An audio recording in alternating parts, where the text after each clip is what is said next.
Alan, did you hear from anyone that they would not be able to make it today? Nope. So we should have 30 people when on there, the 26, well, I'm sorry, 32, 26, the two of you, myself and Dan, and then Tim and Kevin.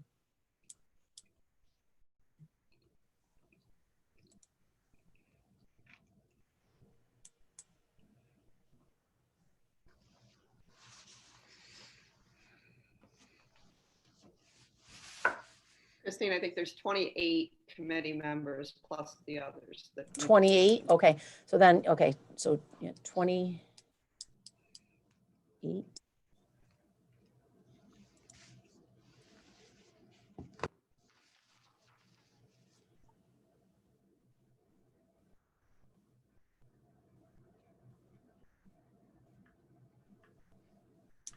$26 actually. 26, you choose 28. Yep.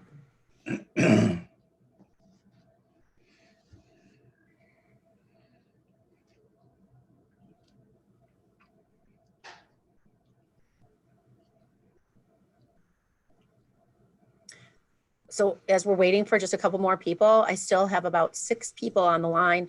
Lower left-hand side of your screen is your mute and video. And in meetings that we stream, it becomes important for the people to see who's on that other end. So if you can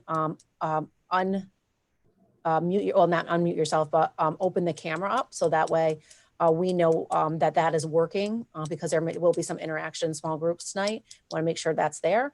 And then also I'm going to show you how to change your name.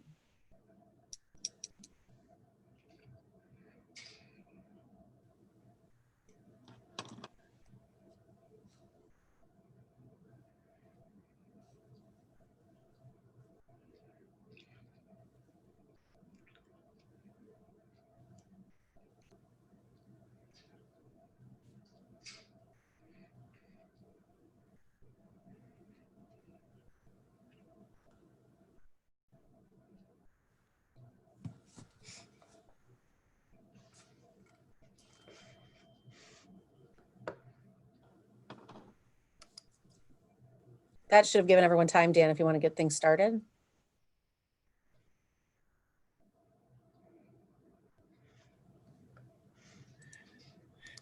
Excellent. So I want to welcome everybody to tonight's meeting. Originally, it was supposed to be held at the Fort Edward School. Unfortunately, we are not able to do that because of COVID concerns that both the Fort Edward School District and South Glens Falls School District and frankly, most of the school districts in our area are facing right now. So any meetings of any outside folks, we are trying to limit or not have at all. So tonight we had to make the decision to go full remote. But we do think that we're going to have a good experience tonight. So just a few comments starting out. I hope that y'all got dug out. Mother Nature certainly provided us with plenty of snow for the holiday season. Some may say too much. Provided a lot of work for everybody last weekend and the end of last week. So the change in tonight's meeting to fully remote is appreciated by everybody who's coming in, the committee members, and certainly the other ones have been remote for all the people from the public. So we're hoping for a better experience tonight. And we're hoping to provide the broadest and most user-friendly interaction and viewing possibilities for everyone trying to be involved in the process and stay up with the process. There's going to be a chance for you to ask questions, and Superintendent Orr is going to talk a little bit about that. But we did post all the information about watching the live stream tonight for public and also how to ask questions for the public on the merger website, the Fort Edward South Glens Falls annexation website. And they also appeared across social media platforms for Fort Edward, as well as under virtual meetings for Fort Edward. So we put it out there as much as we could. Again, welcome to everybody. And we're hoping that we can have more conversation tonight and also a better method for our public viewers to be able to pose those questions. So please make sure that you have those links available when the time comes. And I'll turn it over to Superintendent Orr to take you through a little bit about Zoom and how it's going to operate this evening. Thanks, Dan. So for all of you that are in the call with me, in just a minute, I'm going to be sharing my screen. But one thing that I think is very helpful, people already know how to do it, because if there's anything we've learned is we're all online experts. But if you're on a computer and you hover over your name and you right click on your name, you can rename yourself. So I can rename myself Christine Orr and then put dash SGF on it and then hit OK. And that way, everybody who's watching the live stream now knows who I am or what city, what town I represent for that. And so I ask everyone on the screen right now that's in one of the committee members, if you can do that, that would be great. So that way people know who's talking and asking questions along the way. So again, you just put your arrow, your mouse over your name and you right click.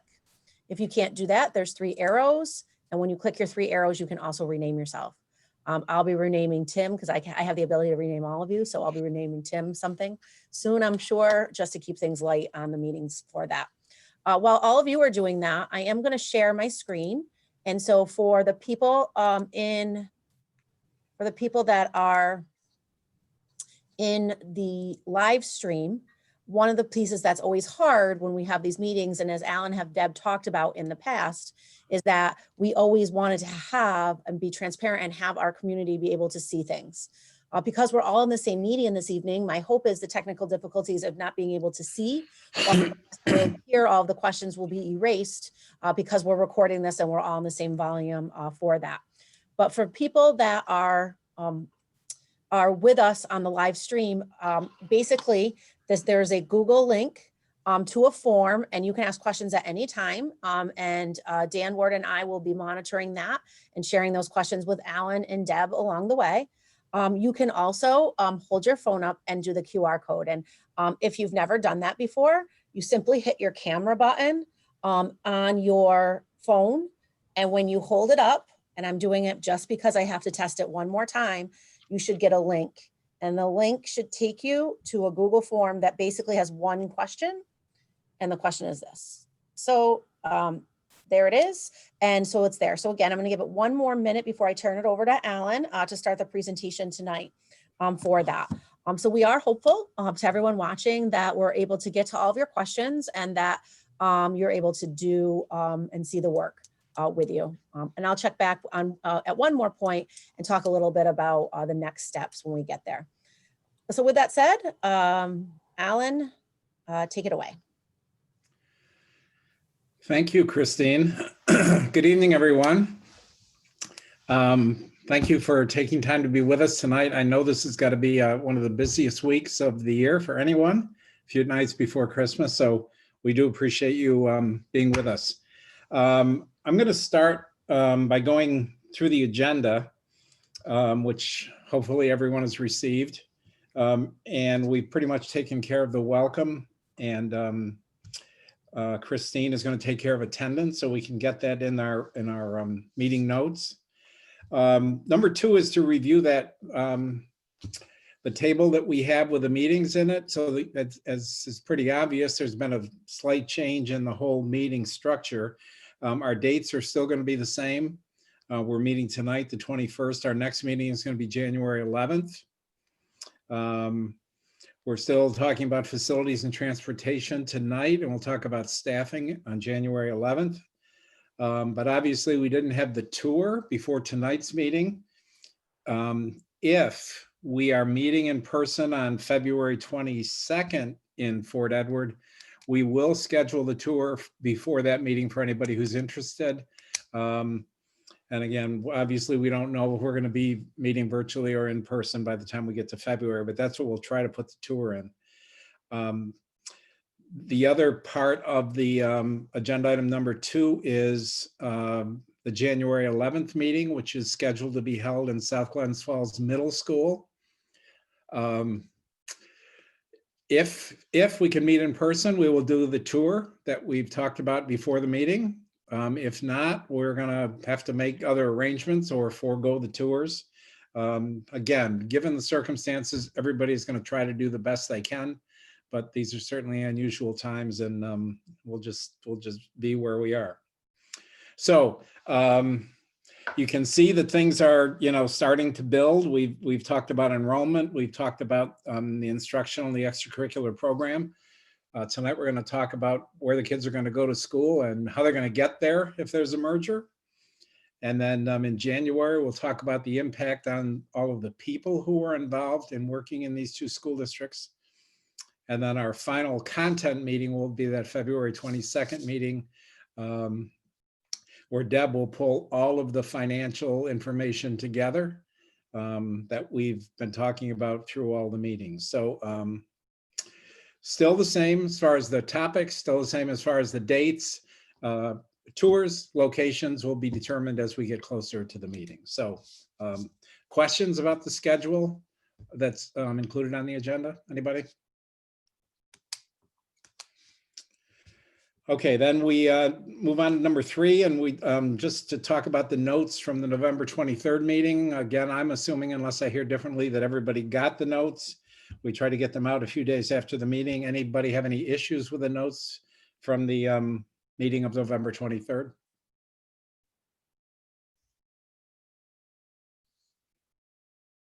Okay, hearing none, then we'll assume they're okay, and we'll continue to post the meeting notes, the agenda, and the PowerPoints on the shared website. So again, anybody that you may run into who's interested in information, they can go there and find out everything that we've been doing. So with that done, then let's move to the PowerPoint. Christine still has the QR code and now is moved into the first, actually slide number 2 on the PowerPoint. So let's start there. We always start each meeting by reviewing some of the major takeaways from the previous meeting. And we began with the statement of assurances that the districts have agreed to that talk about realizing efficiencies while maximizing the aid that's going to come if there's a merger to expand and enhance the academic program and the educational opportunities afforded to students. So we use that as kind of our prelude to our last session. What we found was that more courses, more activities, and opportunities for students would be available if there is a merger. From an athletic and extracurricular standpoint, there would be more opportunities, acknowledging that a larger student body, while on the one hand offers more opportunities, also creates more competition.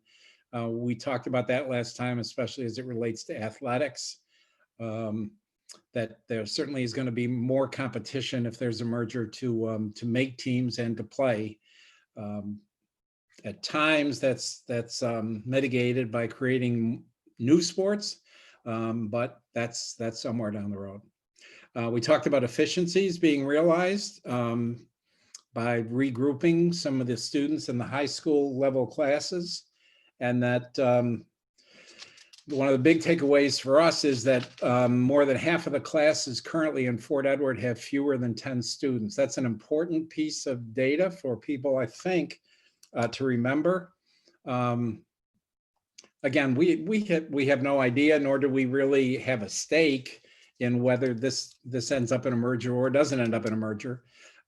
If it does, certainly that factor of small classes would be somehow addressed. But if it doesn't, that's still going to be there for Fort Edward. The idea that if there isn't a merger, we go back to Fort Edward, and then given the challenges that we're going to be talking about, certainly in the business meeting on the 22nd of February, what's going to happen to those opportunities, given small enrollments. I think that's especially important after seeing that Fort Edward did consolidate their elementary sections this year and put some classes together and made for larger class sizes. That idea translating into the high school is certainly going to impact the large number of classes in Fort Edward that have very small enrollments. So those are the big picture takeaways from the 23rd.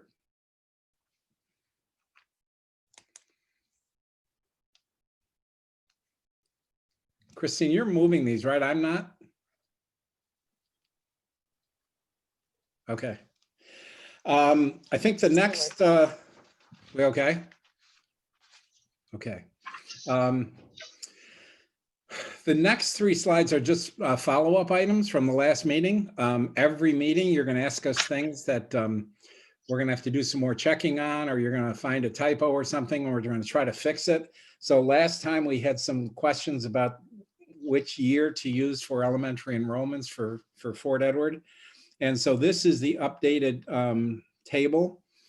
Now this is the elementary sections using 1920 data for South Glens Falls, but 2021 data for Fort Edward. Our rule is that we will use 1920 if 2021 was made different because of COVID. That is the case in South Glens Falls. They have different arrangements because of COVID largely, but it's not the case in Fort Edward. These changes were made. So that's the reason we have 2 different years. Now what you'll notice is that there are 9 sections of the elementary grades. If you look under the Fort Edward column, you can see how many classes there are at each of the grade levels, a total of 9 sections. 182 students. So the average class size this year in Fort Edward is 20.2 students per class. And then the next 4 columns are the 4 elementary schools in South Glens Falls. As you look at those together, what you'll find is that there are 67 sections of elementary there. Their average class size is 19.1. So again, South Glens Falls, 19.1, Fort Edward, 20.2, very, very similar, very similar. So nope, sorry. Yeah, thank you. To close the loop on the conversation from last time, the question of course is, what options do we have if there's a merger given this elementary enrollment? And I think that there are at least 2 options as we see it. Number one, it's easy to leave things just the way they are. If there's a merger, have this many sections at Fort Edward, have this many sections at Ballard, at Harrison, and keep it basically the same. Don't change anything. That's an option that you know, the board will have to consider. There's another option that we looked at that looked at the statement of assurances that have some bearing, of course, on what we're going to do. You'll remember the statement of assurances said we want to find some efficiencies if there's a merger.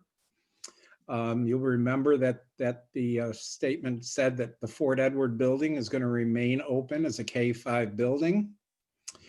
One of the things you'll find out later tonight is that South Glens Falls elementary schools are fairly crowded. I wouldn't say they're overcrowded, but there's not a lot of extra space. And then just generally, as we look at what the options might be, we tend to create a balance between some efficiencies, but moving as few kids as possible. So the second option that we came up with was looking at 2nd grade in Fort Edward and moving 9 2nd grade students from Fort Edward to Harrison Elementary. If we move 9 students to Harrison, those classes that are 14, 14, 14 right now would become 17, 17, 17. Again, we'd spread the 9 kids across the 3 classrooms. So they'd be 17, 17, 17. And then with 9 students less in Fort Edward, there would be 1 section in Fort Edward and it would have 21 students in it. Pretty much the same class size as what we have right now. Part B of option 2 is to take a look at the 3rd grade section in Fort Edward to move 10 of those students to Harrison. So if we move 10 students out, that would leave 1 section of 3rd grade at Fort Edward that would have 22 students in it. The 10 students that would go to Harrison, we would put four in one section, 6 in the other section. So we'd have two classrooms with 22 students each. So what that does is deals with that issue about efficiencies, because that would result in 2 fewer teaching positions. And it would also move only 19 students, and would also keep the class sizes about where they are currently, and not have to create any new classrooms in South Glens Falls. As I mentioned, you'll see in a few minutes that those buildings are pretty well crowded. So there's 2 options that came out of this revised elementary table. Again, we certainly can talk about those as we go down the road, but that's one of the things we wanted to follow up from last meeting. Alan, there were a couple questions in the chat from the committee on the averages, and Nelson asked the question of, in reviewing the data for class enrollments, are all of those ones and twos factored into the average class size? If so, would those numbers greatly skew the Fort Edward average? The ones and twos? Like the classes that have ones and twos, they're distance learning classes, things like that. No, this is just elementary. Those numbers are just elementary. Got it. Just the table that's on the screen right now, just elementary. You can also hit the raise your hand button and speak for the committee. You don't have to worry about putting everything in a chat. So if you have questions directly for Alan on the slide, don't hesitate. There. I'm going to jump quick. So I'm guessing that Nelson is talking about the 55% of FE classes have fewer than 10 students from the takeaways from November 23rd slide is what I'm guessing he's referring to, Alan. Okay, yes, if a class has one or two, yes, those are included in that fewer than 10, but we haven't looked at any average class sizes for the secondary. Those are all at the secondary level. I probably should have been more clear. Percent of FE secondary classes have fewer than 10 students. Thank you.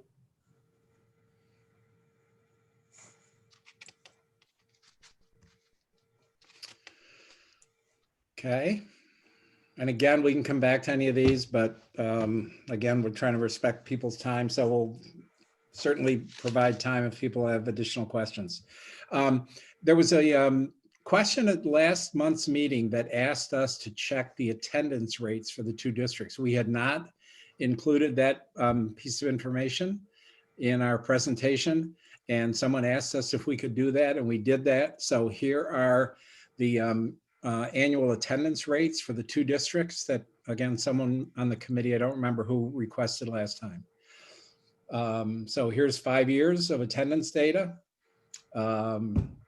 Observations. Number one, South Glens Falls a little bit higher, but by and large, they are very, very similar.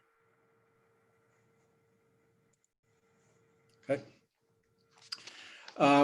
We had some questions about enrollment data that we used in calculating the percentage of students with disabilities. And Amanda helped Deb and me through this. So we've modified this table so that I think it's correct across the board and consistent across the board. Minor changes, but it's the one we'll put in the report. We think we got this one right now. Again, that was just pretty small tweaking, but we did change it. Alan, one more question. I'm going to go back to Matt Stewart. Can you unmute yourself? Because I'm not quite sure what you're asking. No, it's just there's a question in there that says not sure if everybody's aware, but there are class size limits in the contract in South Glens Falls. But the numbers show 24. So if you were only at 24 currently, and that's not a violation of your union contract, the numbers they're suggesting don't go over that. Correct. We would always make sure that we kept the numbers to the contract language. Thanks.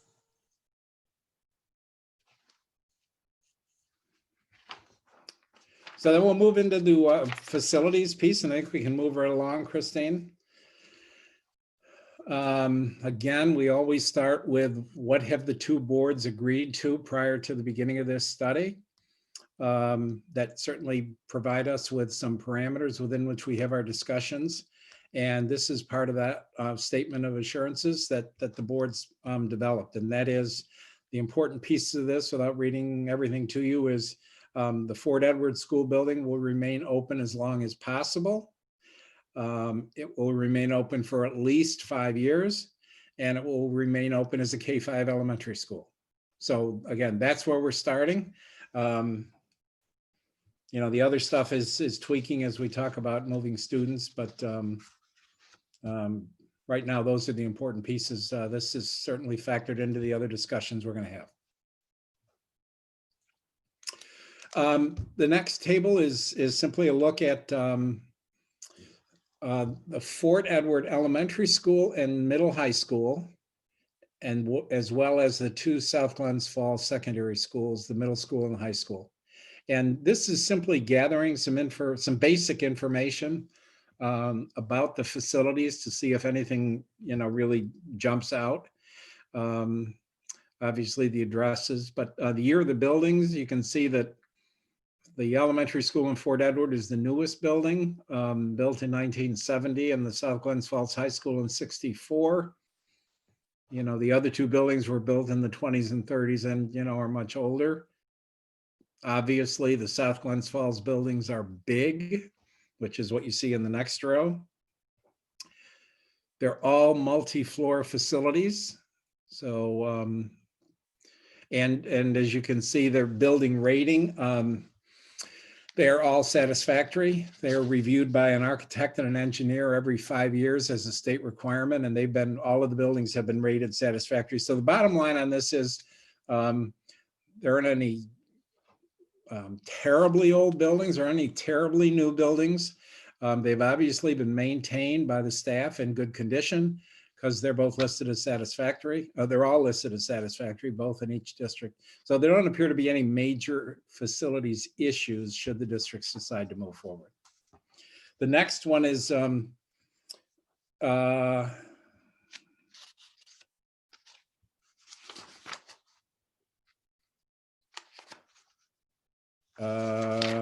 got myself lost here. Can you go back one, Christine? The South Glens, there we go. This is the same data for the 4 elementary schools in South Glens Falls. Again, nothing jumps out here. You'll notice that all of the buildings, all of the elementary schools in South Glens Falls are really built right around the same time. They're all roughly the same size, Tanglewood being a little bit bigger. They are all single-story facilities. And again, all of these buildings were rated satisfactory when they were last inspected by their architects and engineers. This is, it's nice to have this be a very boring slide. If there were issues with any building, that creates other conversations, but certainly we check all the time to make sure that, just generally speaking, the buildings are in good condition, and these are. Alan, Doesn't mean there isn't work to be done on them, by the way, but it's kind of like your house. You can live in a nice house that's safe and warm and everything, but doesn't mean there isn't, there aren't things that you want to do to improve it, or certainly maintenance things that, every once in a while you got to put a new roof on, and every once in a while you got to get a new furnace and those kinds of things. Schools are the same way. They can be great facilities for staff and students, but there are always going to be costs to update and maintain these facilities, even though they're in good condition right now. Marianne has her hand raised. So Marianne, if you want to unmute yourself. Yeah, this is actually just going to go back to something that he said prior. You had mentioned possibly if there wasn't enough for another section at Fort Edward, you would put 9 students, and you gave an example of putting 3 in one class, 3 in another. Is that something that South Glens Falls does at its other elementaries as well, where you take students from a certain neighborhood school and then they go? And if so, how do you determine which students go to the other districts? I don't want to say districts, but to the other building. Right, the other building, right. Yeah, that's slide 7. The part that I didn't go into is this whole notion that South Glens Falls has of attendance zones, which is what they use to move students. Christine, do you want to talk about the attendance zones? You probably. Yeah, so Marianne, I know our attendance zones well. Actually, this has been a practice in South Glens Falls for at least 20 years, where we've had attendance zones. And the goal of the attendance maintenance zones was to keep class sizes across 4 elementary school as even as possible. And so that was the premise of it, is how do you do that? And also make sure that students are there. So we have different attendance zones in our board policy, and we add to them when neighborhoods get added. For the most part, most of our attendance zones right now are 3 school attendance zones between Harrison, Tanglewood, and Moreau. We also have an attendance zone, Moreau and Ballard, but quite honestly, that's more on the Gansvert side, just so that way if we need to make those there. So that's why you see a lot of our numbers are very even, because we're able to do that. And so we have certain rules that we follow. We never separate families. So if one child goes to, Moreau, the kindergartner that comes in the building is not all of a sudden going to go to Harrison. So families stay together in the same school, and we have that component there. And so we do make sure that we have that. At this point, in the last 8 years that I've been doing it, most of these shifts usually happen in kindergarten, just to keep those sizes the same. And then we try really hard not to move them along the way. But we also look at anytime somebody newly registers into the district, that's when we say, okay, you're a new registrant, you're in a attendance maintenance zone, here is the lowest class size, and this is where we're going to put you for that reason. And then there was a question from John Boucher in the chat, Alan and Deb, and it reads, after the elementary school closes, as others in the state have after merger assurances, what will happen to the building with South Glens Falls owning the property in the village of Fort Edward? And obviously, John is concerned about the assurances, but more concerned about the building being inside of the Fort Edward village, being owned by South Glens Falls School District.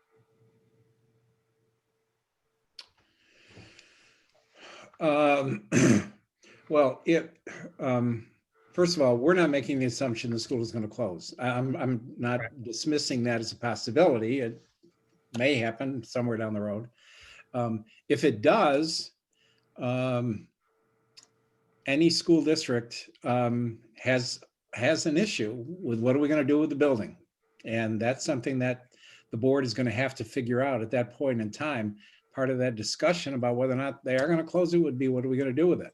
I think the fact that it is in a different village really has little to do with anything. My high school, I went, if you've ever been to Turning Stone Casino, anybody ever been to Turning Stone that is willing to admit it? Come on. You know where Turning Stone is. Turning Stone is located in my high school, which is Vernon Verona Sherrill Central School, VVS. That's where I went to high school.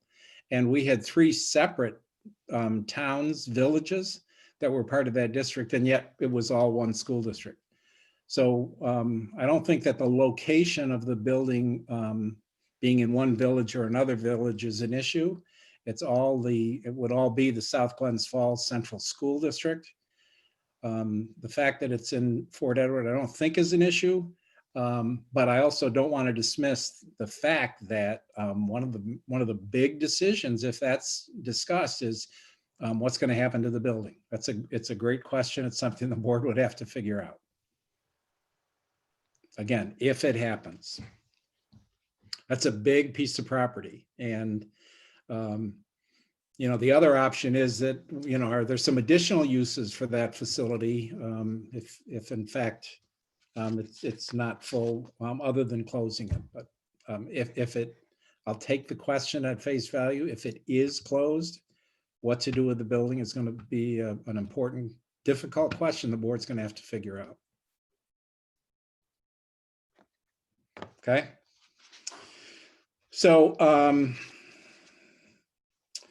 now let's look at how each of the buildings currently is used. And we've got a table that looks like this for each of the current buildings. No, let me go back to Fort Edward. Yeah.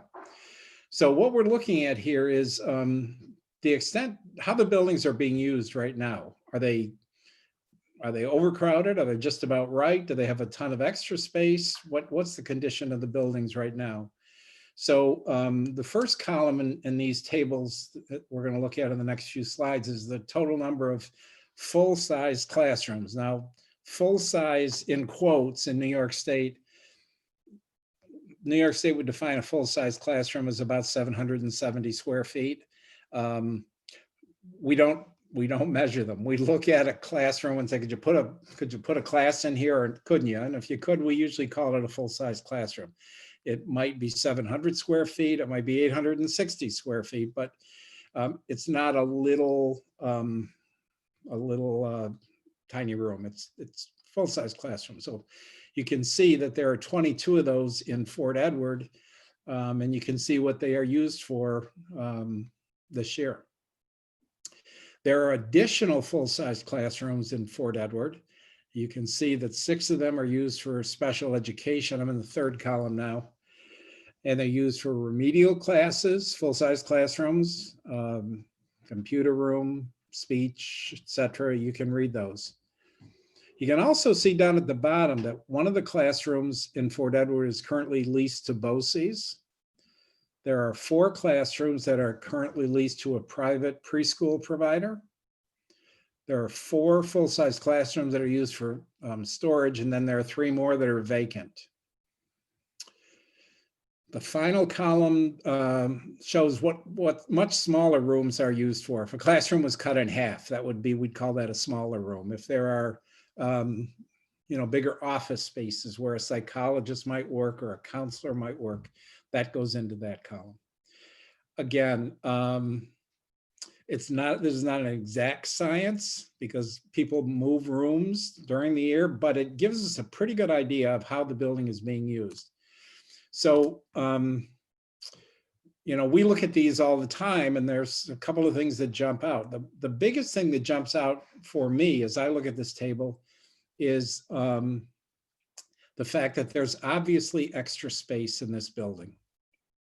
A school building that leases a classroom to BOCES, that's pretty typical, but leases out 4 rooms to a preschool provider, uses full-size classrooms for storage, and still has 3 vacant classrooms. And that 3rd column, full-size classrooms, there are 12 classrooms at the bottom there that are not used for direct instruction. The other thing is that as I look at full-size classrooms for speech and look at full-size classrooms for OT/PT, there's absolutely nothing wrong with that. That's fine that they're in full-size classrooms, but oftentimes a speech teacher would have a smaller room. We know that if room is available, people take that room, so there is room there. So we have 2 full-size classrooms devoted to speech. They're all just little indicators that is something that's probably obvious to people who walk through the building, and that is that in Fort Edward right now, there's a significant amount of vacant space.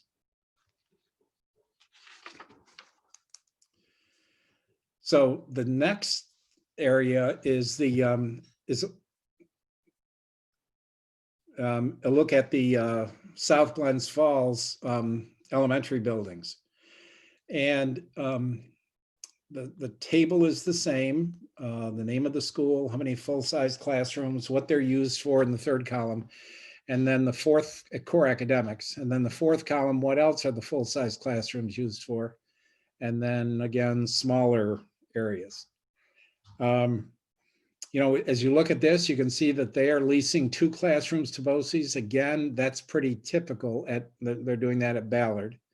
And you see a staff lounge. Many districts have staff lounges in their buildings. Not everyone does, but beyond those, doesn't appear to be that group meeting space. Not sure, but there doesn't appear to be a ton of room at Ballard.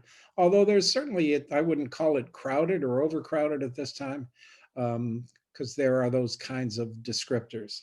The next building, which is Harrison, again, the same thing. You can see there 14 of the classrooms are core academics. You can see what the other full-size rooms are used for. And then the smaller rooms, it's nice to have a conference room. But again, as you look at this building too, you see a building that is pretty well utilized. It doesn't seem to be a lot of extra space. If you had to squeeze a meeting somewhere for an afternoon, you probably could do it in the conference room, but there aren't the kind of vacant classrooms or classrooms being used for storage that we saw in Fort Edward, much tighter in South Glens Falls. Same thing for the next 2 classrooms, next 2 buildings. You can see that Moreau does have 1 vacant classroom. And you can see as you look at Tanglewood, again, there's a staff lounge. You'll notice in these buildings, the speech are in smaller rooms, which is much more typical. But again, you don't see You don't see a lot of extra space in any of these elementary schools. Again, I'm not calling them overcrowded. I'm not doing that. Because my guess is if you had to squeeze one something somewhere, you could find the space, but there's certainly not a lot of space in any of the 4 elementary schools in South Glens Falls.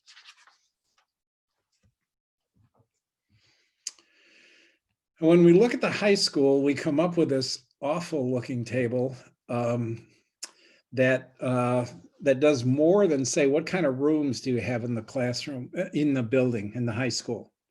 Actually, this is middle school first. And what we do in this table is that the first column, we list all of the rooms that are being used for instruction in the middle school. And then we look at the next 4 columns or the 4 periods that a room can be utilized. And if room 101 is utilized in period 1, we put an X in that part of the grid. So you can see room 101 is used all 4 periods of the day. Underneath that, room 102 is used first period, second period, and fourth period, 3 periods of the day.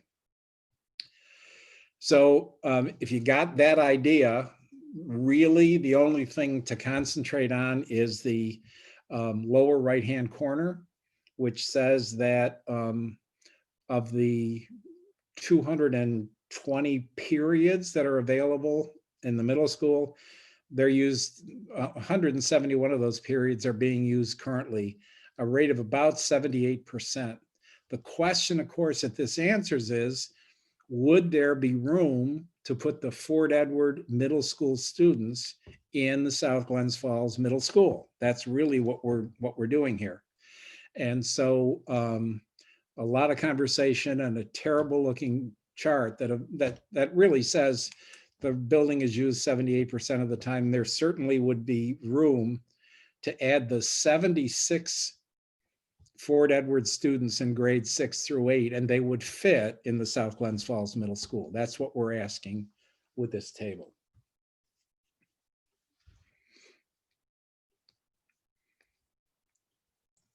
Mary Ann, you had your hand raised. I don't know if it was about this one or the one before, or you want Yeah, it was for the one before. I'm confused with some of the information because you mentioned that we utilize like full classes for like speech and things, and maybe this year because of COVID, but I'm pretty sure all of our speech and our counselors, they're all in like half-size classrooms. So maybe this year, due to COVID restrictions and to space things out, that might be different. But we never, all of our speech teachers are in like half-size classrooms. Okay, that would be more typical. And if we, Dan, I don't know if you want to comment, but certainly if you want us to put a note on this table that says ordinarily these classes would be in smaller rooms because of COVID, we certainly can do that. Yep. Yeah, and as far as like classrooms as storage, I mean, at this point, I think it's strictly because of the cuts from last year's budget. And I don't think that common practice at Fort Edward is to use classrooms as storage unless we don't have a place to put things. And that's just because we don't have storage rooms. I don't know. So I can jump on that. And so yes, the speech and those areas and the AIS have been moved and remedial reading into larger spaces, although some of them were in larger, some were in half-size classrooms because of COVID this year due to social distancing uses. Those rooms that are listed as storage are storage because we had to move all the furniture out of all the other rooms so we could fit students in the rooms where we have teachers. So the full-size classroom usage by remedial reading, AIS, some of those things would be different, but that would just mean the number of vacant rooms would increase if those folks were in their half-size rooms this year. Right. We do not normally use rooms as storage because we haven't had to move things out of rooms. We would just be calling them vacant. But this year we had to move things out of rooms and create some file rooms and things like that for our teachers in the elementary school, and to a lesser extent in the middle high school. So Mary Ann is correct. Although with the number of staff that we reduced last year, the vacant number would be larger, the storage number would be less. and our providers would be in the half space or 1/3 size classroom or office areas they would normally be in. So we certainly can identify that. I mean, I will tell you one of the things that I'm sure, well, I'm guessing happens in Fort Edward because it happens in every other school district that I've ever worked with. And that is if there is space available, people fill it. They find a reason to fill it. And there's nothing wrong with that. There's absolutely fine. It's human nature. It's understandable. So given the changes that have been made in Fort Edward this past year, and given the issues with COVID, I would say it would not be at all surprising that what Mary Ann is talking about could absolutely happen. And if you think it'd be better served to just put a note to that effect, if Dan would give us a little note, we would be happy to add that to the table. Sure. I will do so. Okay.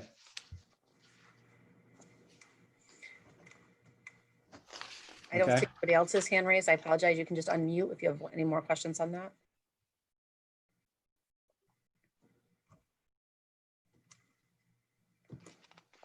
All right, I think you left off now. I've just Yep. on the high school set number. Yep. So this is really the same awful looking table that we just had for the middle school, but it does the same thing. We look at every room, find out how many periods in the day the room is used. And again, all those X's are details, but again, the big picture takeaway is in that lower right-hand corner. And what we find is that of the 196 periods, the high school is being used 184 of those periods, or about 94%. That's pretty good utilization rate. Few school districts get to 94%. So who's ever doing the scheduling at the high school, getting a lot out of that building, because that 94% is impressive. Having said that, as you eyeball some vacant spaces, the question is there room in the high school to have the 9th through 12th graders from Fort Edward go to the South Glens Falls High School? There's certainly less flexibility than there is in the middle school, but it seems pretty clear that there would be room there. Again, in 22-23, which if this happens would be the first year of the merger, there are 108 students in Fort Edward, grades 9 through 12. 20 of them go to BOCES. So, that even goes down to some 88 or so, 85, 90 students that would be in there in the high school. And, we've been assured that there is certainly room in the high school to accommodate the Fort Edward 9 through 12 students. To look at that in more detail, we took a look at the next table, which is a comparison of secondary enrollments. And you can see we've broken it out by grades 6 through 8 and 9 through 12. And interesting, this comes from Deb's enrollment tables in 14-15. Fort Edward had in grades 6 through 8, Fort Edward had 116 6th through 8th graders. 22-23, they're going to be down to around 76. You can see they've lost 50 students in grades 6 through 8. And then we'll drop even more as we look to 26, 27, another 3 students. Same thing with the 9 through 12 and 14-15, they had 151 high school kids. They'll be down to 108 in 22-23. And again, a few years out, we'll drop again even to 86. You can look at the same data for South Glens Falls. I don't want to bore you by going through it all, but here's what we look at. In 14-15, you can see that South Glens Falls had 701 students in 2014-15.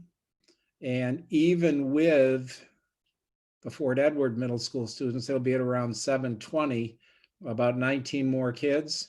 But then within 4 or 5 years, we'll be down to 655 kids combined in grades 6 through 8, plenty of room in the building. Same thing with the high school. In 14-15, South Glens Falls had 986 kids in the high school. First year of the merger, if it were to occur, There'd be 1,004, what is that, 18 more kids, room in the high school. And again, to 26, 27 would be down to 912. So all of this detailed data is really about, and these are really our takeaways, because I'm really finished with the facilities point, is if there is a merger, there is room for the Fort Edward High School students to go to South Glens Falls High School. There is room for the Fort Edward Middle School students to go to South Glens Falls Middle School. And at the elementary level, there are two options, either to leave things as they are or to keep the Fort Edward building open as a K-5 building, reduce a section of second grade and third grade and spread those students out over sections at Harrison. So when all of this data is put behind us, the big picture takeaways are what I just reviewed. Room in the high school, room in the middle school, room in the elementary grades, even to save a couple of classrooms, and still leaves a great deal of space in the Fort Edward building to look at some alternatives for how that building might be used. So that's Alan, can I ask you a question? I know I'm not on the committee, but I think that after reading some of the comments, that I think one of the biggest questions when I think it was John asked about the building closure, based on the number of studies that you've done and the number of vacant rooms that South Glens Falls has, closing that building would be a challenge for years to come based on our space. Is that an accurate statement to make, Alan? I would say, not having done the specific data class by class, but just eyeballing it, I would say, yeah, if each of the South Glens Falls elementary schools had 3 or 4 vacant rooms in them where you could add sections, I think that the chances of closing a building would be greater.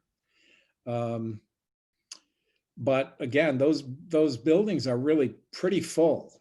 And so the only way then to move students to gain efficiencies is to increase existing class sizes. And that doesn't appear to be anything that people really want to get into. The other option would be as let's look down. So I think it would be very difficult to close that building for the foreseeable future. That's the answer to the question. Having said that, we can't forget that looking down the road, Fort Edward Elementary School would be one of 5 elementary schools in South Glens Falls. Is that necessarily the one that would be closed? Let's say the district does have to close one. Would that necessarily be the one? Oftentimes districts hire consultants to come in and say, would you do a facility study for us and tell us your recommendations about maybe if we have, whether or not we can close one, we'd want to close one. And if we do, which one should it be? And I would just suggest that that today it's very understandable with 2 school districts why people would see the Fort Edward building as being different than the others. But 5, 6, 8, 10 years into a merged district, I think you'll be surprised at the extent to which Fort Edward is another elementary school in the South Glens Falls district that happens to be located in the Fort Edward community, just like another elementary school happens to be located on Ballard Road, just like another elementary school. The other 3 are much closer together. It's just gonna, I think, become one more district. So I don't see the possibility of closing a building for the foreseeable future. But if the district were to get to that point at some point, I think the question then would be which one?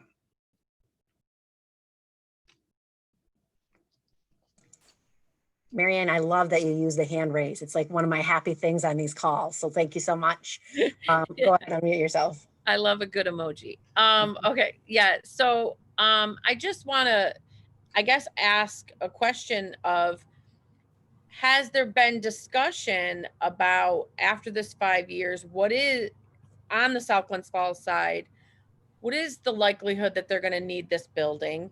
And what's going to happen if they don't? I mean, to me, it seems like this must be something that's being talked about. And I think it's only fair to the people of Fort Edward to have an idea of what will come of this building that sits in the middle of their village. I mean, I can't imagine that it hasn't been discussed beyond 5 years. Just from the study perspective, I'm going to turn it over to the superintendents, but let me just let you know very clearly that neither Deb nor I have had any discussions with either district about that question. So from the study standpoint, the answer is we have not. Now, beyond that, if Christine and Dan want to comment, that's fine, but we have not, just so you know. So I'll jump in first, and we'll say that there's been no talk about what would occur here at Fort Edward after 5 years that I can recall. And Christine, feel free to correct me if I'm wrong, but we haven't had any discussion like that. Although, kind of like Superintendent Orr was asking Mr. Pohl about the way that enrollments look right now for South Glens Falls, if there was something to happen, we don't see a way for this building to close because the students just can't be housed in South Glens Falls with the buildings they have right now. I thought he just said that they could. He said that they could be used in the high school. They could take them. He said in the middle school they could do it easily, and then he said earlier that he could take 3 in the elementary, put them here, 3 put them here, 3 put them there. Right. So I thought like you were an asking a question about the elementary building being open. The study, when it started, was talking about the elementary building being open for at least 5 years. It didn't mention anything about the middle high school. So I thought you were asking about the elementary building going on. Well, the whole building. I mean, that it's one big building. So my question would be, if you start slicing up the elementary because you don't have a need for an extra section, and you could do one section of each grade or whatever, how long is South Glens Falls how long is their Board of Education or their community going to want to keep that building open for possibly one section of 5 grade levels? What's the likelihood that that's going to happen? And what would become of that building if? So I can tell you in South Glens Falls, we have not thought about what would become of a building, because right now, Marianne, in our long range planning, we're pretty full. We just added a wing into Ballard because we knew we were there. And so when we did that study in 2015, we actually already had even done a study of, can we move our 5th grade classes to the middle school? And the answer was no, because of the room usage that Alan just put out for that. And so I think that the board, and I'll just speak, for my board, and I know for Dan's board, without having to do the study, there was already other studies done where we knew we would probably need that building for at least the elementary. I think that obviously we want other out of the box thinking for any space capacity, and Dan's doing that right now with renting out spaces and things like that, because schools are in high demand for those. So that's really where South Glens Falls is in that conversation for that piece. Jill, you asked a question in the chat. Would you mind unmuting yourself, because I don't know what you were referring to Alan, and I want him to hear that, please.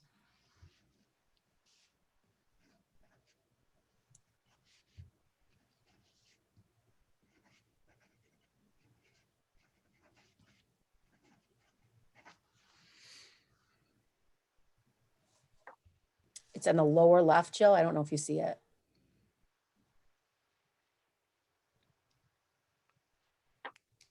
Prior to Jill, while she's working on getting unmuted, John Boucher had asked or made a statement.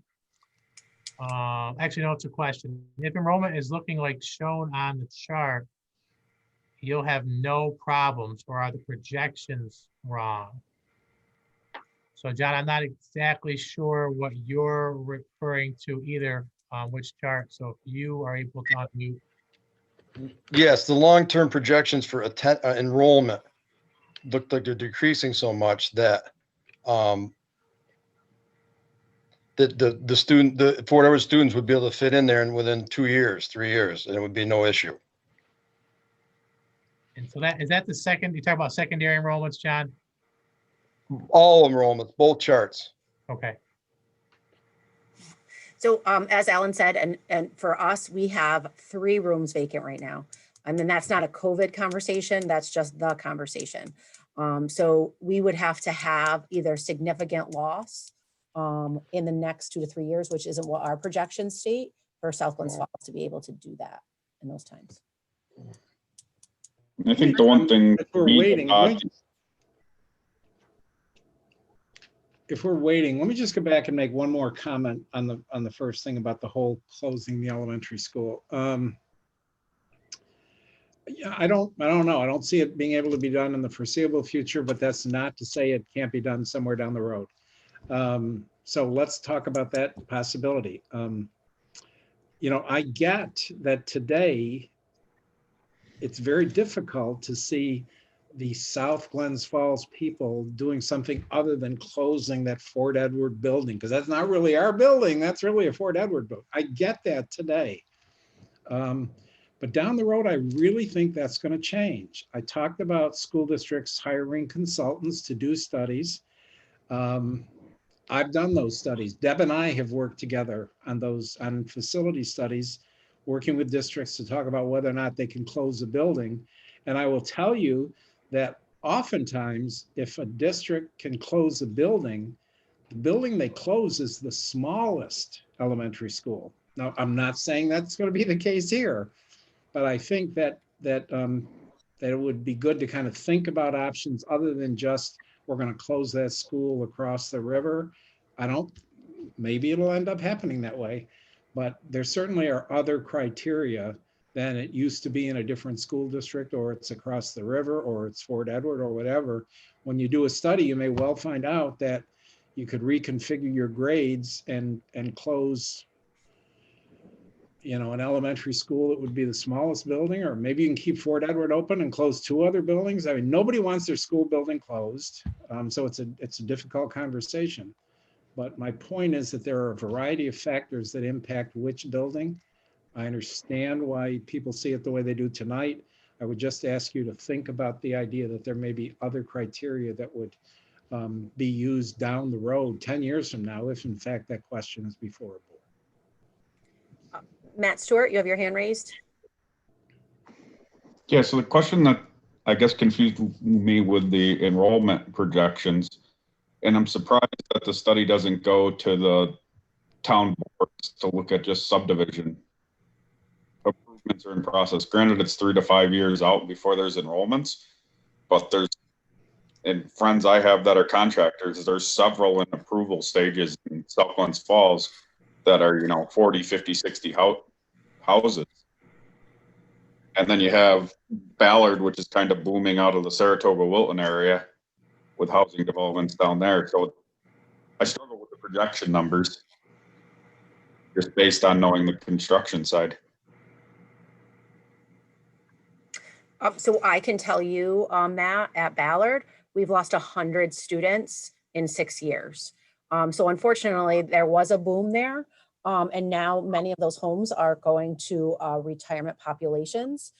So as part of, I know my process every year, we look at all of that and we have live birth trends. I'm doing State of the District at our January meeting, and I hope everybody tunes into that, and you'll see what our projections are, in that component. And we do as a district look at that because we hope our live birth rates go up. For a while, we were one of the only places in New York State that it was, and now we're seeing the same thing across. And I'm sure, Alan, you see it across all of New York State. Yeah, our experience has been just to the point directly is that approvals or permits for buildings more often than not do not turn into new construction. That's not, again, to say these wouldn't, but we would be reluctant to count on expanded populations because property has been approved for building.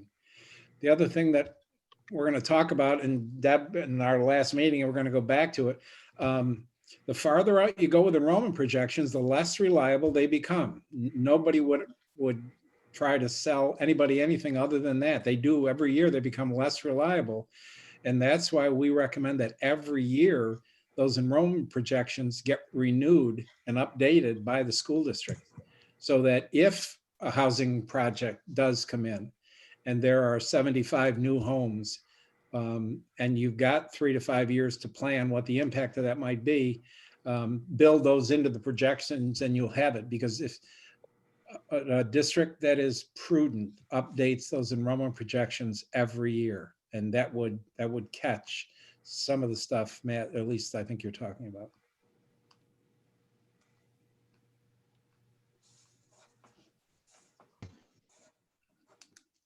Dan, do you see any others before we go on? Yeah, Oh, I'm just- sorry, Amanda raised her hand. I see some comments. Yeah, that's all I was going to say was just, I was wondering if we could address the last couple comments. John Guglielmo, sorry if I said your last name wrong, and Nelson Chase, they had a couple of comments. I'd just like it if they could maybe clarify or elaborate a little bit on what their questions are.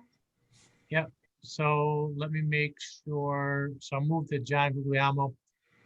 So John, are you able to unmute and just address the comment that you put in where it says this is a topic that should be addressed? Additionally, the small window that the high school, South Glens Falls, for the addition of students should be addressed. Are you able to unmute, John? Lower left-hand corner of your screen, John, and you can unmute.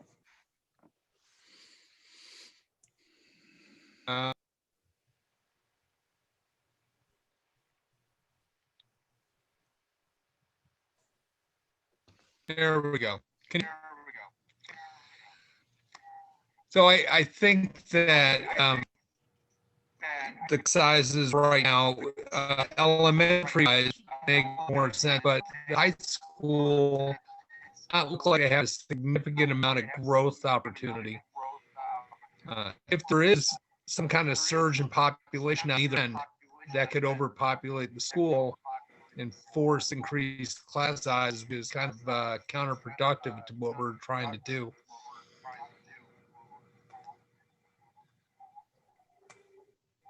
Does that make sense? Or I'm sorry, I missed the question.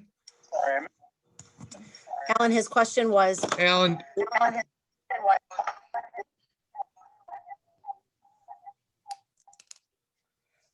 his question was that he's looking at the projection, Chris, quickly at the middle school and high school, would those projections mean that it would be increased enrollment at those levels over time?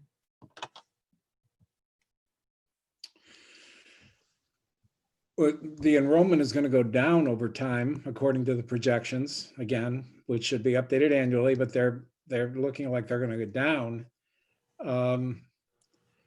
I really can't answer that. The person who does the master schedule at the high school is going to make some decisions about, we've assumed that every course that's being offered in Fort Edward would be brought over to South Glens Falls.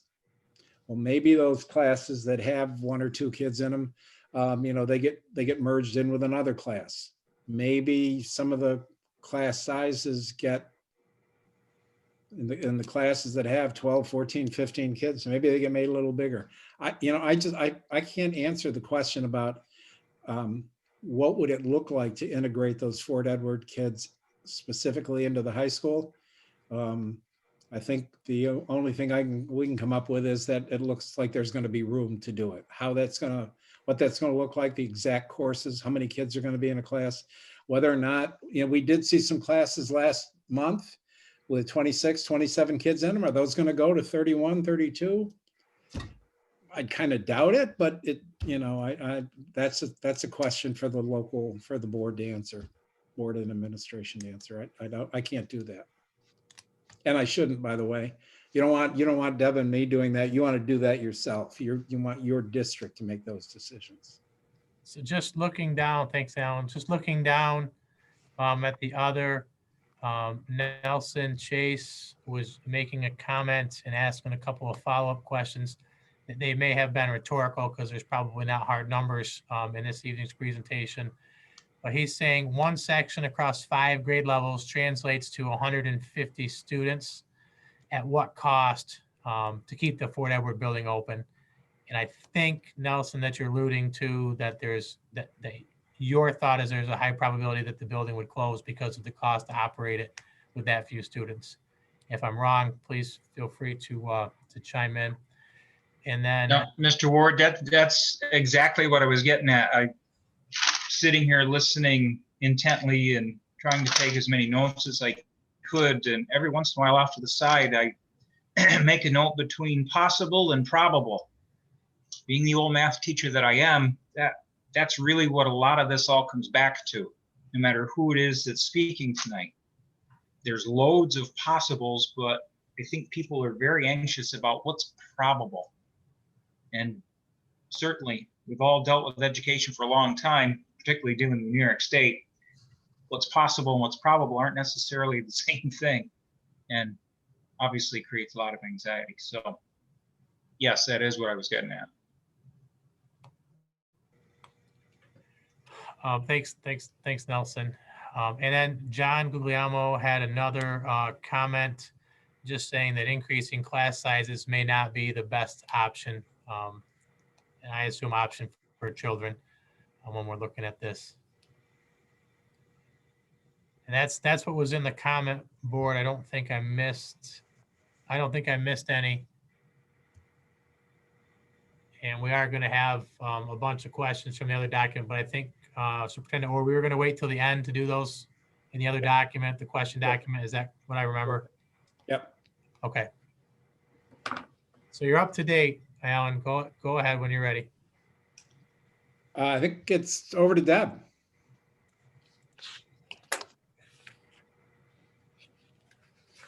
Okay, thank you. Nice to be out with all of you since it's my first opportunity to speak here tonight. I'm going to talk a little bit about pupil transportation. And I've worked with pupil transportation in my former life in school districts for 30 plus years, probably. It's a complex system, as I think you probably have a sense of.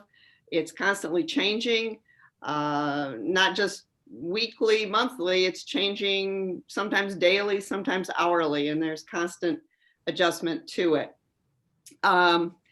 Parents, I think, respect and understand how important this is. They're entrusting the school district, they're entrusting the drivers with their children, and there's nothing more important than that. So what I'm going to hope to do tonight is just to give you a little bit of an overview of the two school districts and their transportation operations as they are today.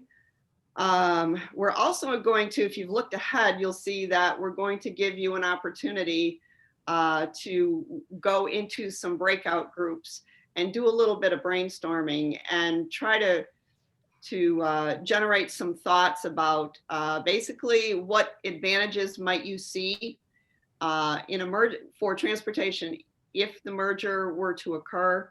What worries would you have in that event? And then just, is there anything that you're interested in knowing about? And we heard a couple things in the last part of the program tonight, but anything that you're interested in knowing about that we haven't talked about as it relates to transportation. And, you know, I don't want to give the impression that when I finish with my slides that we're going to have one definitive answer, because we won't. Going back to what I started with is that it's constantly changing. So I want to give you a little bit of a flavor of it. So if we can move on, Christine, to the next slide, we'll get started. So as Alan mentioned earlier, in some of the facilities and staffing program pieces, that we are essentially working with 1920 data, unless 2021 is significantly or is different for reasons other than COVID. So this is kind of, transportation is kind of the opposite of that. So I felt it was the most reasonable to take 2021 transportation data, because that's what's happening with students right now, with the exception of Fort Edward. So Fort Edward, you'll see the footnotes here, and I'll explain when I get into the table, but I wanted to kind of set the stage a little bit with this. We went back and we used the 1920 routing data. Knowing and understanding that in 1920, Fort Edward was transporting students. We're not talking about pre-K, but for the sake of the K-12 population, Fort Edward was transporting grades kindergarten through 3 only. In the current year, they're not providing any transportation for students. So with that backdrop, we look in this section, we'll look at the fleet that the districts have.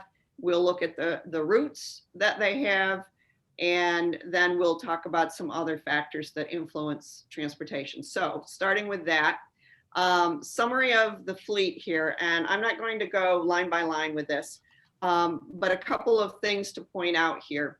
You'll see the asterisk by bus number 28. Fort Edward leases the newer vehicles that Fort Edward has. So recently, Fort Edward has gone to a leased vehicle program. In this case, it probably was helpful, unfortunately, that bus number 28, the district was able to turn that back in on its lease, because given that there was no transportation for in-district kids this year, they didn't need it and therefore could eliminate that expense. So I'm showing it because it was there in 1920, and that's the year that we're talking about, because that's when more transportation was happening than is currently happening. So that's why it's there. 20 and 21, they're owned buses. They're pretty well to the end of their useful life. Buses 29 and 30 are the newer ones. You can see very low mileage for a 10-year-old full-size bus, bus number 20. That's extremely low mileage, which is obvious, I think, to most, given that the size of the district is small. And then if we go on to table 5.2 and look at the bus, these are the routes, in-district routes for 1920, remembering that they're only picking up students in grades K through 3. So the bus leaves the garage, picks up the first student pretty much the same time. AM run starts is when the bus leaves the garage. First student pickup, AM run ends is when they're back to the school building. Concept's the same in the afternoon. You start at the school, take the kids home. The last student is dropped off in bus number 28's case, 3 o'clock. Bus goes back to the garage. Essentially, it's right there. And then the last columns are the number of passengers on the bus and the number of miles covered with that bus from garage to garage. So you can see one of the takeaways for this is how long are the kids on the bus? And let me just interject right here. Alan and I just had a lengthy conference call with the state education department. As you may remember from the earlier discussions about how this merger study works, is that when we complete our study and our work with you, the report goes to the state education department, is reviewed by them. They provide comments, and lots and lots of comments in this case, and then they hand it back to us to make any revisions. One of the things they asked me to do with this table was to eliminate the columns that show what I'll call non-writing time.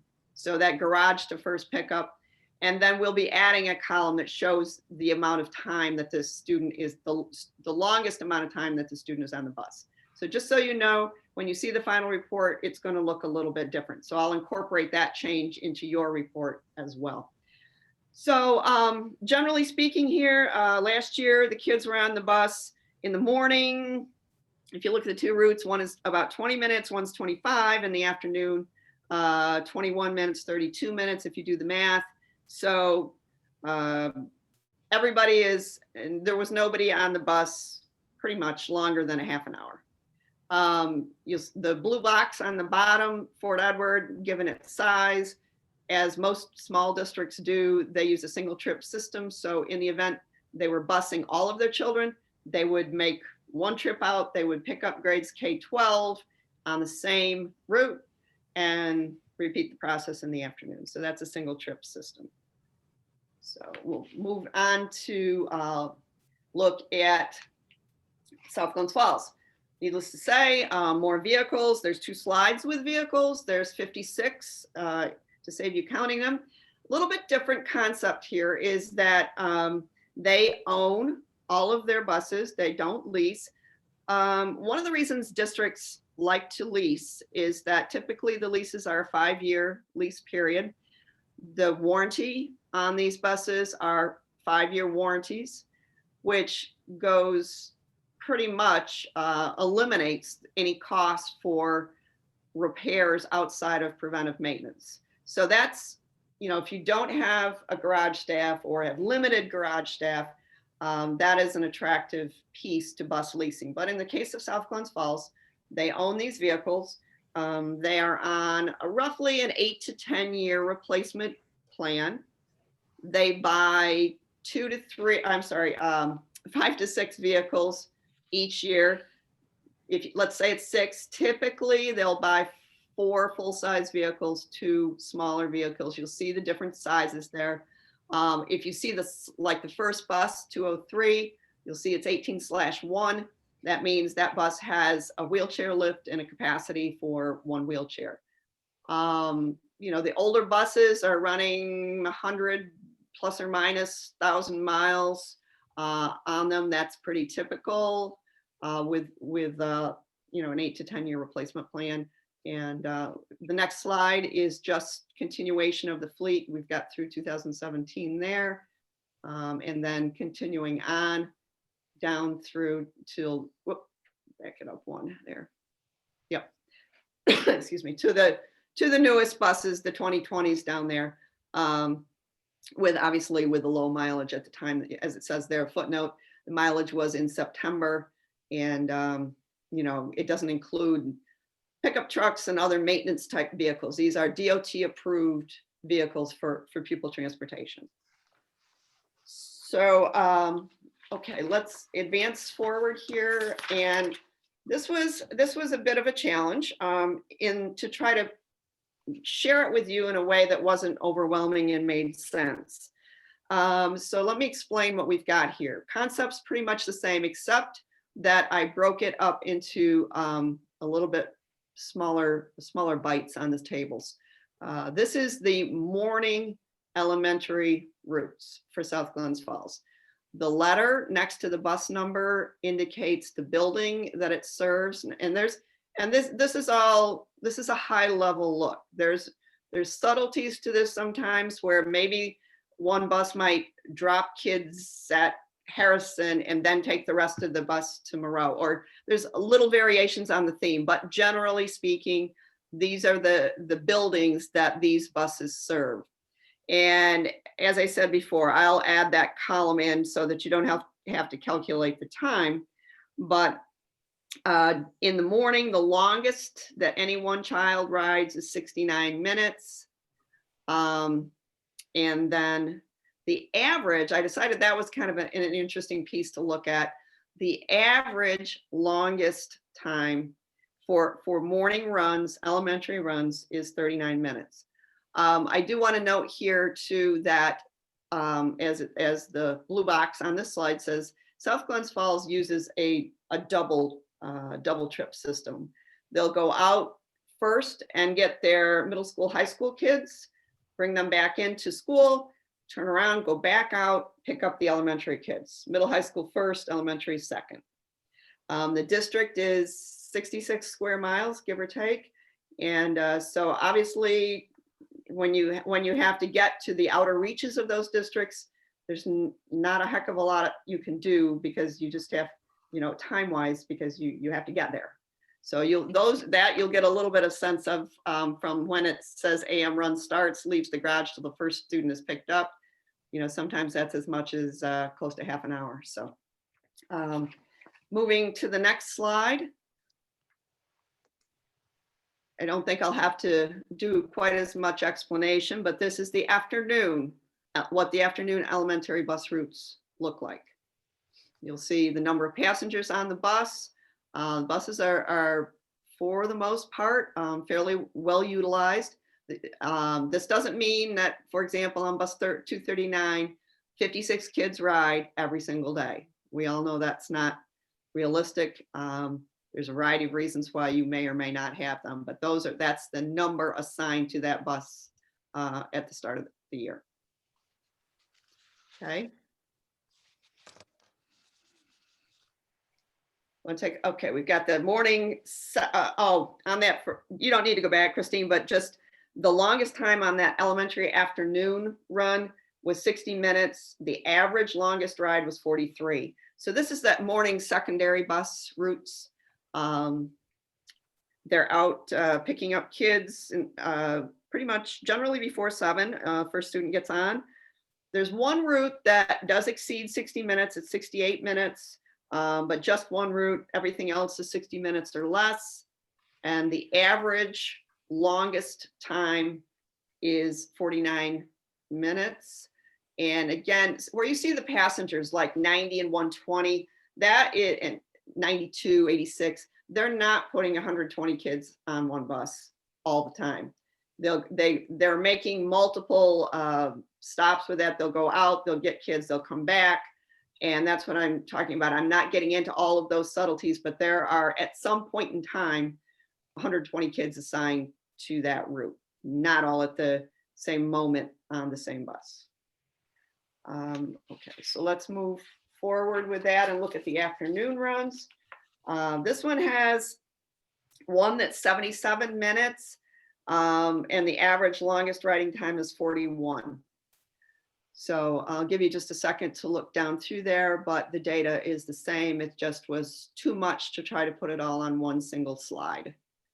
So on the next slide, I wanted to mention that the out of district locations, this too is another area that varies every single year.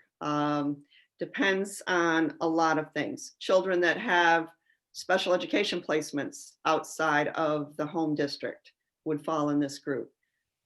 Children that attend career and technical education would outside of the district would be here. Kids that go to a non-public school are in this group. So these are the locations that Fort Edward is currently transporting to this year. There's a statutory obligation for districts to transport students to their educational programs. So these right now, this is where Fort Edward is going. And on the next slide, we can see logically, it's a bigger district that South Glens Falls is got. This is the list of schools where South Glens Falls is currently transporting to this year. And as I said, this was data provided to me a few months ago. It's entirely possible that between then and now, something has changed and school's been added, a school's been deleted, but it gives you an idea that there are schools outside of the geographic boundaries of the district where children are being transported to. So next slide, just some general information about transportation here. Both districts are providing transportation for homeless students when it's necessary, when it's warranted, when homeless students are identified, that too is required.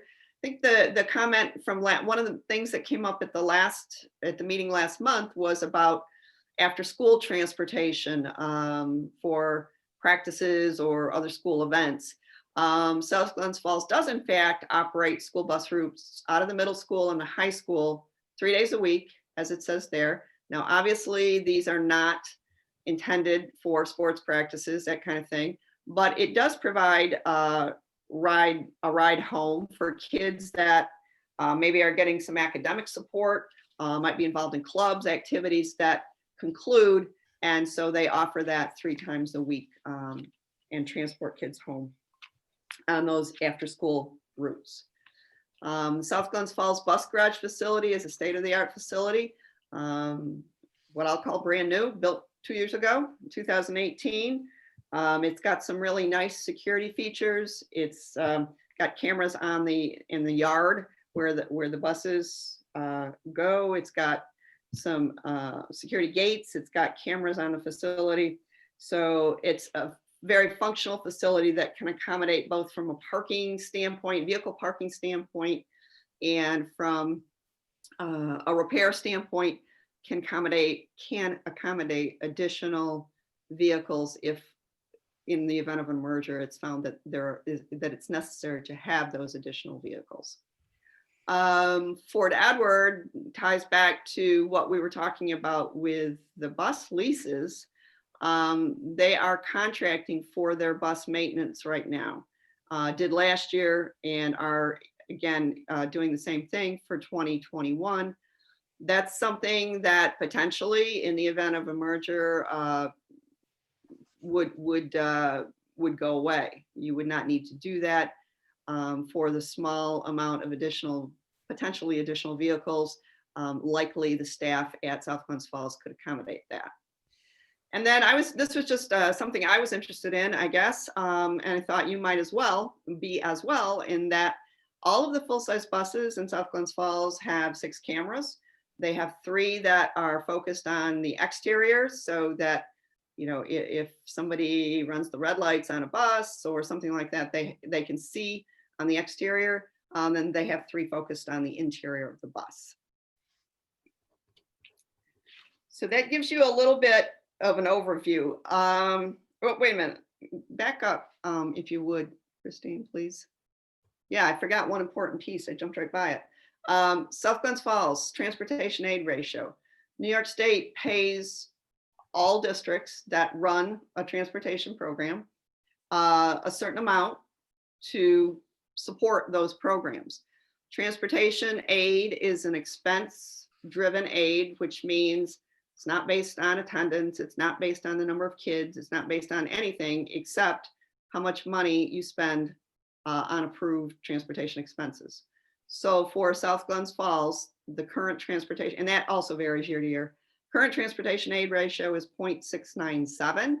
So let's call that 70%, which means that New York State will pay South Glens Falls 70 cents for every dollar that it spends on approved transportation expense. So that was important. I couldn't miss that one. Okay, so I think we can move forward here. This is an important slide. They're all important, but particularly important as it comes to thinking about, you know, personalizing this a little bit. What is this going to look like for the children in Fort Edward?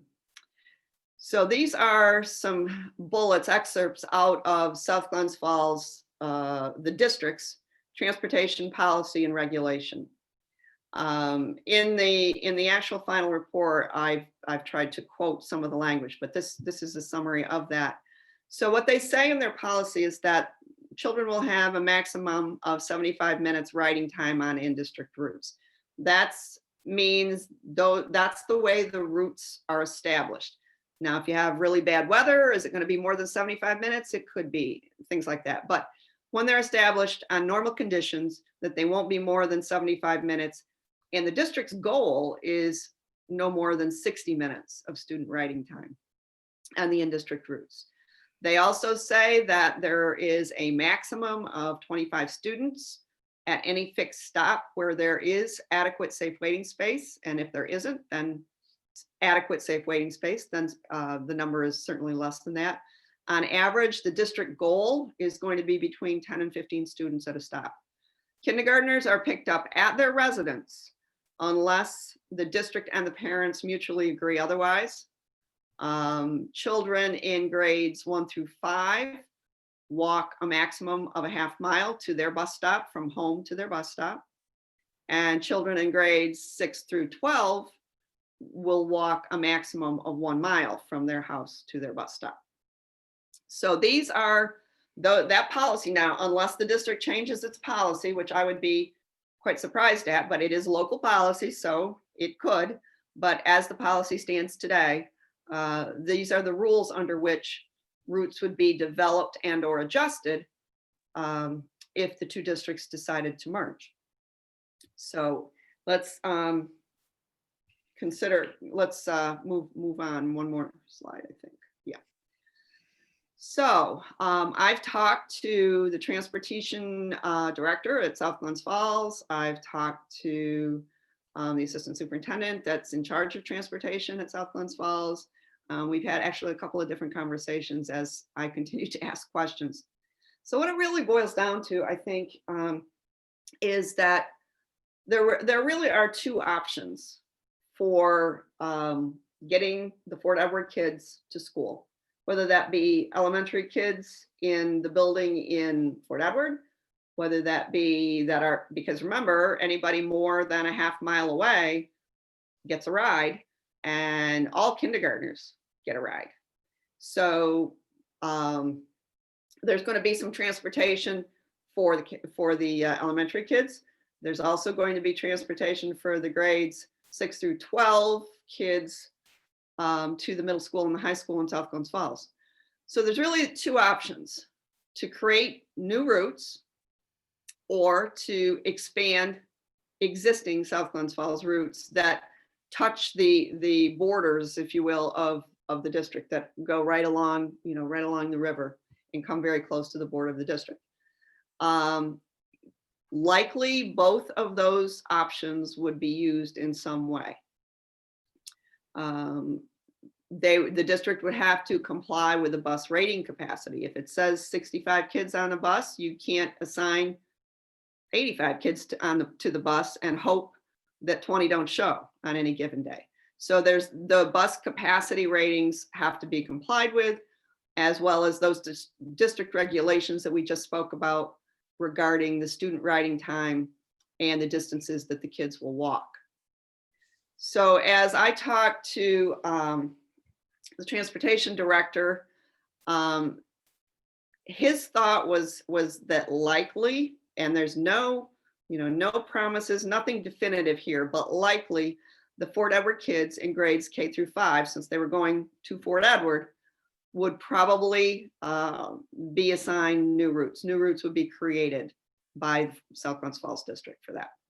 The Fort Edward students in grades 6 through 12, they're going to go to middle and high school. Possible extension of existing routes, again, remembering about that time piece, and or new routes there. It's a double trip system that South Glens Falls uses. So therefore, it's not like, 2 routes in the elementary, two different routes for a total of 4. They would double trip, 2 routes for the elementary. Those same 2 routes would be extended into the high school for the double tripping of the secondary, I should say. So as I think about those 2 slides, as we try to, as you've heard us talk about, we try to be very conservative anytime that we're costing out anything in the study, whether it's savings, whether it's additional costs, whatever it is, we try to be conservative. So in looking at this, my thought was, okay, if we use the projected 22-23 enrollment, knowing that may vary slightly, in that July 1 of 22, K-5 is projected to be 199 kids. 6 through 12 is projected to be 184 kids. So we know the biggest buses that South Glens Falls has, some are 65 passenger, the others, they've got a few that are the bigger 72 passenger buses. But either way, if every single kid rode on new routes, there would have to be 3 new routes, just doing simple math. So what I've done in the example I'm going to share here in a minute is I'm going to assume what I believe is the most conservative approach, in that South Glens Falls has to create 3 new bus routes.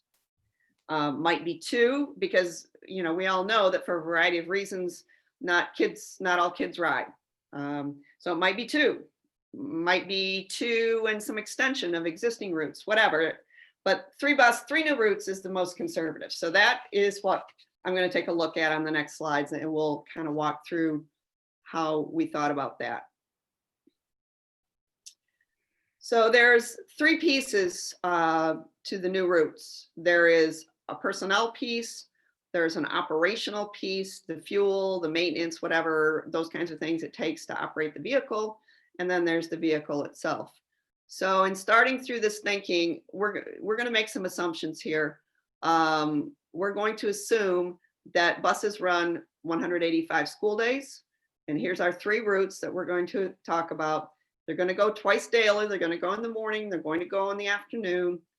And we're going to assume every time the bus goes out that it's 1 hour of driver time. Might be less, might be slightly more, but I think that's again a safe estimate.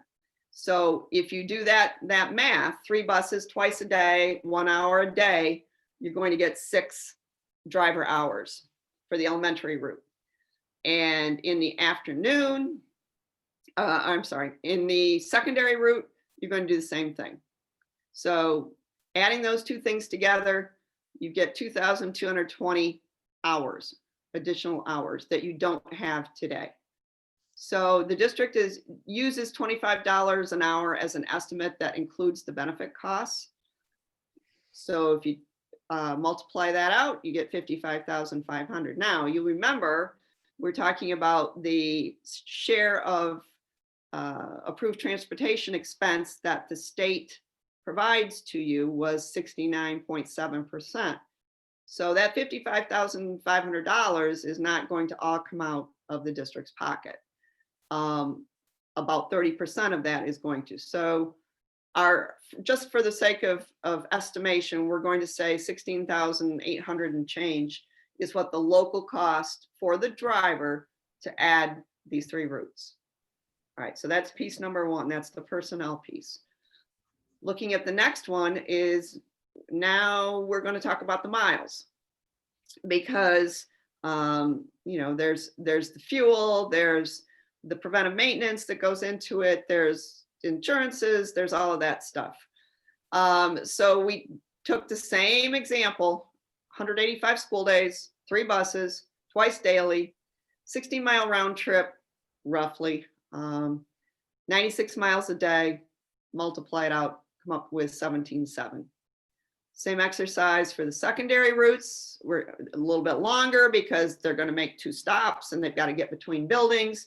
Tried to be conservative there, came up with 24,420. Total annual miles of a little over 42,000.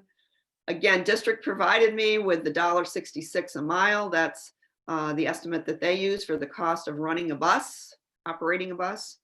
Local share after state aid of 21,216.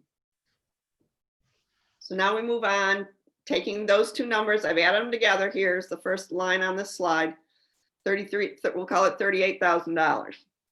So now we may or we may not have to purchase buses.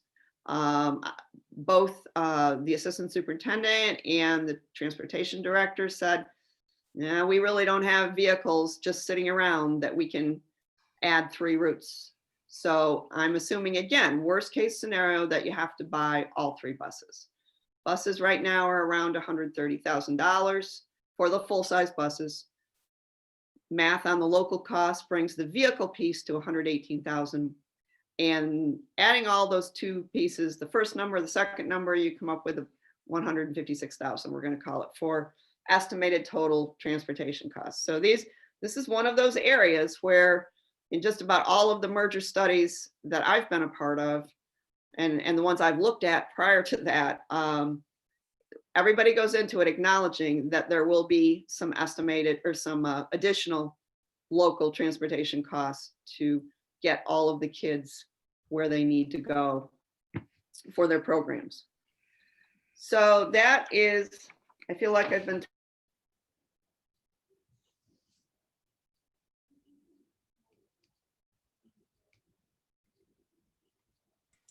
Well, Deb works herself out from Unfrozen. This was going to be my turn anyway, right, Alan? I was going to explain the breakout rooms Yes. and the next steps. So I can do that while she is getting back online. So we thought, we're definitely appreciative that people were putting comments in the chat and asking questions, but we also wanted to give some time for these 3 things. And so these will not follow you into the breakout room, but these are the 3 questions that she wanted to talk about in each group there for that. And so we have 5 breakout rooms. If you are an administrator in the room, you probably take some notes and then try to assign somebody to be somebody who speaks back out when we come back.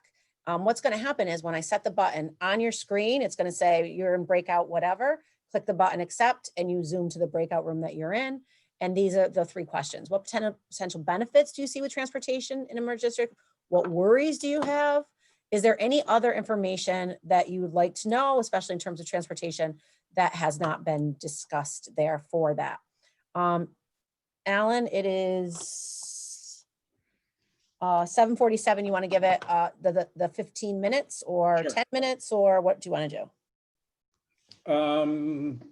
12.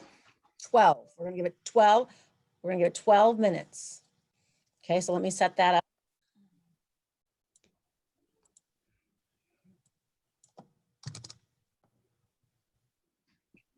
I think I'm back. You are, but we took care of the breakout rooms, Deb, and the 3 questions, and we're going to send them right now to the rooms. Okay, perfect. Okay. Thanks. All right, here we go. And for those watching live, you'll just see a dark screen for the next few minutes. But we will be reporting back out just as we would if we were in a cafeteria. You wouldn't necessarily be able to hear all the things going on, but we will report out so that way you know what is going on in those rooms. Okay, thanks, Monica. All right, I'm opening the rooms. You should see something where you have to press a button and you will zoom out to the rooms on that.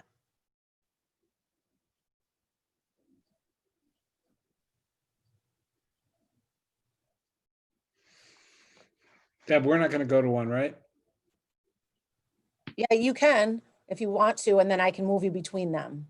I'd rather sit, I'd rather let them talk without us Yeah. covering them. Okay, so I Hopefully they'll have be. 2 more people that I have to get going in.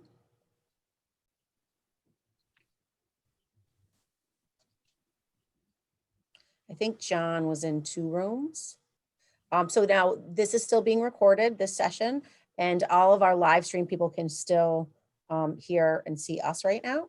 And so Jessica, you're on twice. I'm not sure I can send you to a room. I mean, I definitely can send you to a room. I'm just not sure which one that you want to.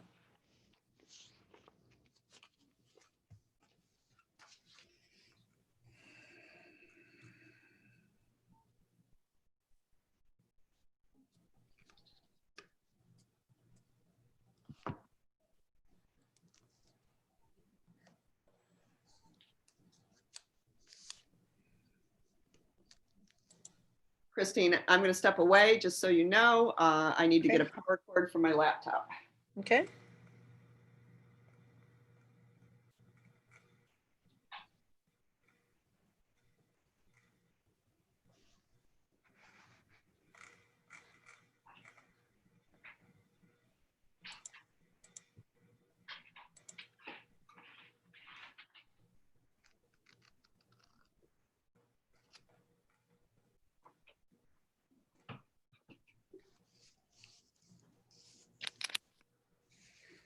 Okay, she joined. No, she left.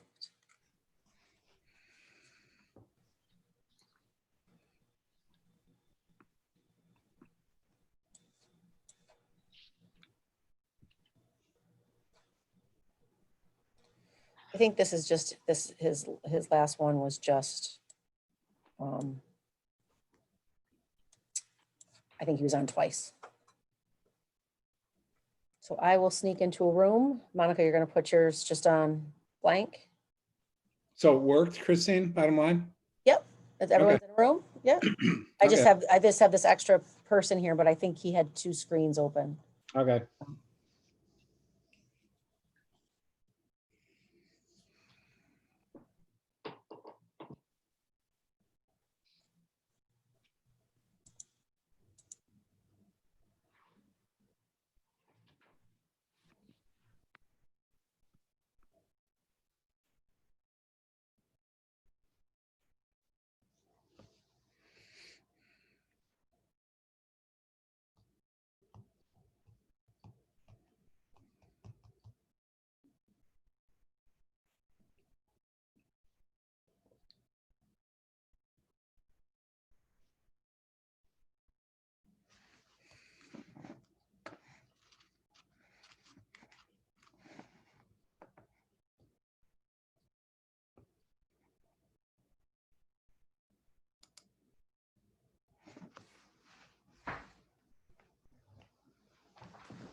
No, I think I'm okay. My audio is kind of messing up, but Bottom left. Isn't it like?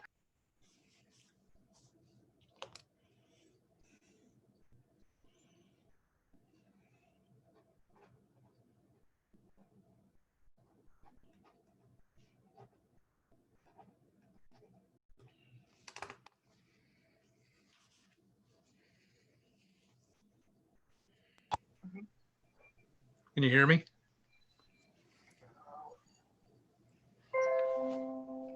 Hello? No. No. Or comes first, you can always put something in the chat. Yeah. Yeah.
Everyone should be zooming back in now.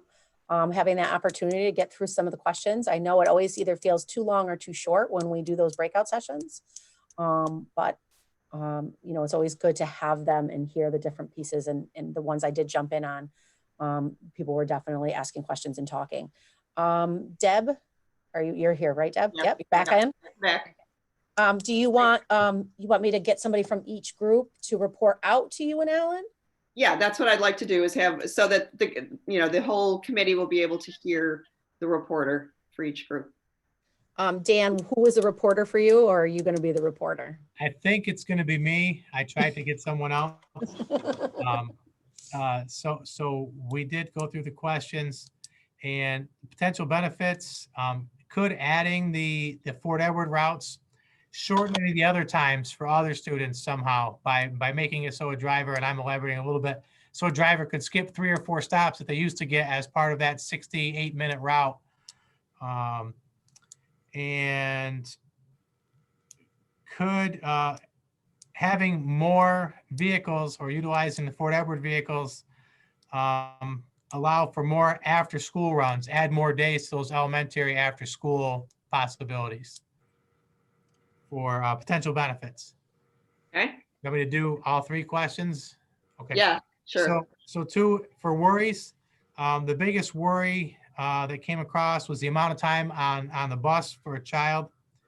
And kind of 2 came up just on regular routes. Fort Edward students, when we were transporting, you can see that the routes, I don't have it exactly in front of me, but I've been on those buses driving it. Those things are 25 minutes tops if you know where you're going, and our drivers do. And after a few times around the block, I figure it out too. The other was after events, if it was a merged district, which I think I got it right. Students being dropped off after sporting events at the South Glens Falls School, they would either have to be bused back over here, but normally that means parents are picking them up at the high school, which means parents would have to be going back and forth as a shuttle from the village over here where they live to South Glens Falls.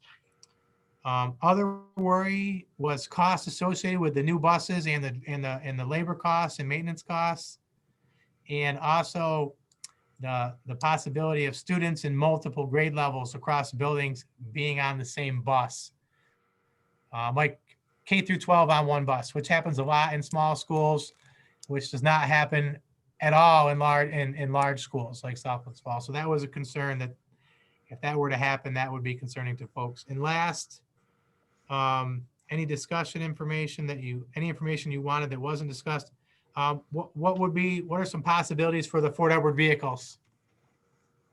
I know they become the responsibility of the new district, but one of the folks in our group asked what happens to them and kind of who decides.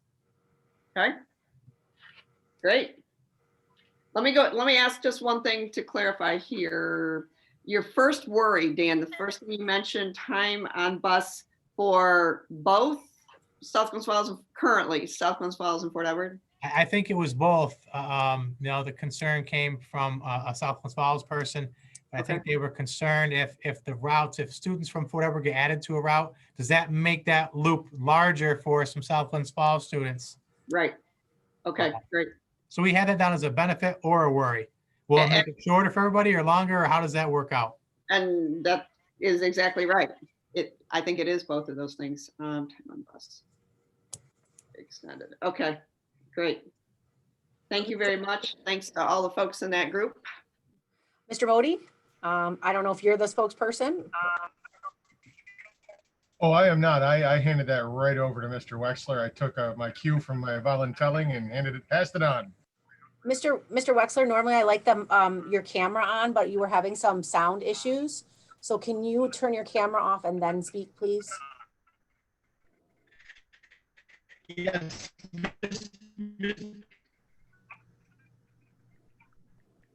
You're totally going to make me do it, aren't you, Mizar? Okay. All right. Right before vacation, Mr. Modi, by having the person that sounds bad do it. All right, I muted him. Go ahead, Mr. Modi. Okay. Oh, voluntold twice in one night. All right. So, if the benefits that we talked about, and we struggled with this. See, I don't want to make sure I don't totally get rid of myself here. So Everyone hit stop video. I think you just booted him straight out. So, all right. So if if it's worked out, buses should be able to run at a higher capacity and be more efficient. So that was a potential positive. I know for some of the longer rides, the potential of giving kids Wi-Fi access could be a potential benefit. Especially if there's some access problems at home. And we talked very briefly about the ability of potentially using those buses as mobile hotspots. Should certain areas of the community struggle with Wi-Fi as a whole, especially during a shutdown, we're facing more often than we'd like. Worries was probably a larger or a more lengthy discussion with our group. Concerns about how you could condense into fewer runs when there are more kids and more square mileage. I'd be the first to admit that's not something for me to figure out because my mind doesn't work like that. Right. And I would say it's probably unlikely that you're going to condense into fewer. You might alter. Okay.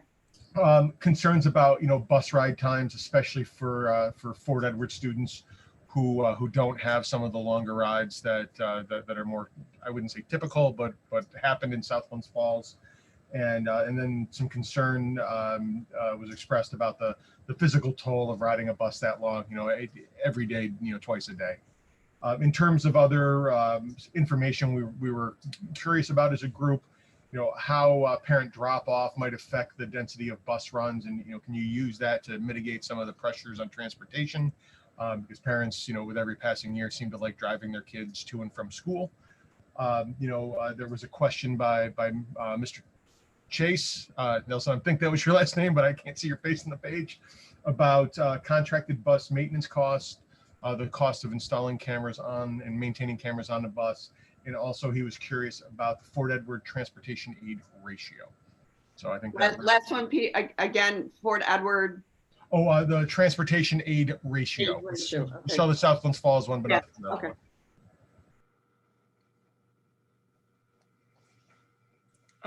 Thank you, Mr. Modi. Sorry, I kicked you off. That's right, I did. I'm saying I'm sorry. I couldn't do it. Let's see, Mr. Dawkins. Yeah, I tried to talk about somebody else being the moderator, but somehow I just ended up running out of time. So it'll be me.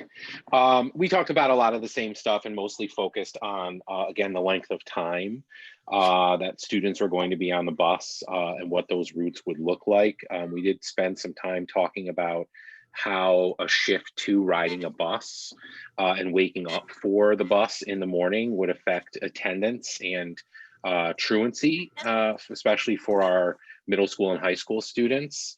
There was some discussion about the interventions that happen at Fort Edward and counselors calling and waking students up, and students being able to kind of walk to school without having to worry about transportation, and that was not going to be an intervention that would be able to happen, obviously, if they were taking a bus into the middle school or the high school in South Glens Falls.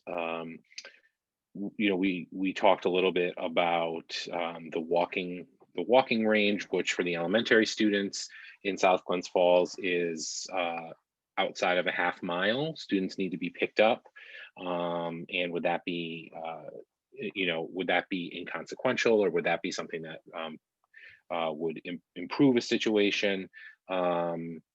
That was really, and then the timer started making us all nervous, and we tried to get in some last minute stuff, but we ran out of time. Okay, thank you all in that group. Muted. Mrs. Smith, I'm sorry, I had no admin there. I'll do better next time, but I knew that you'd be a good note taker. So do you mind speaking, or is somebody else going to do it? No, this will be quick because we have a lot of the same things as other folks. So for benefits, state-of-the-art facility, lots of buses, a dedicated head of transportation. Someone noted that, in other smaller districts, people have to wear multiple hats, whereas we do have one person dedicated to that position in South Glens Falls. Those were our, oh, and then after school runs.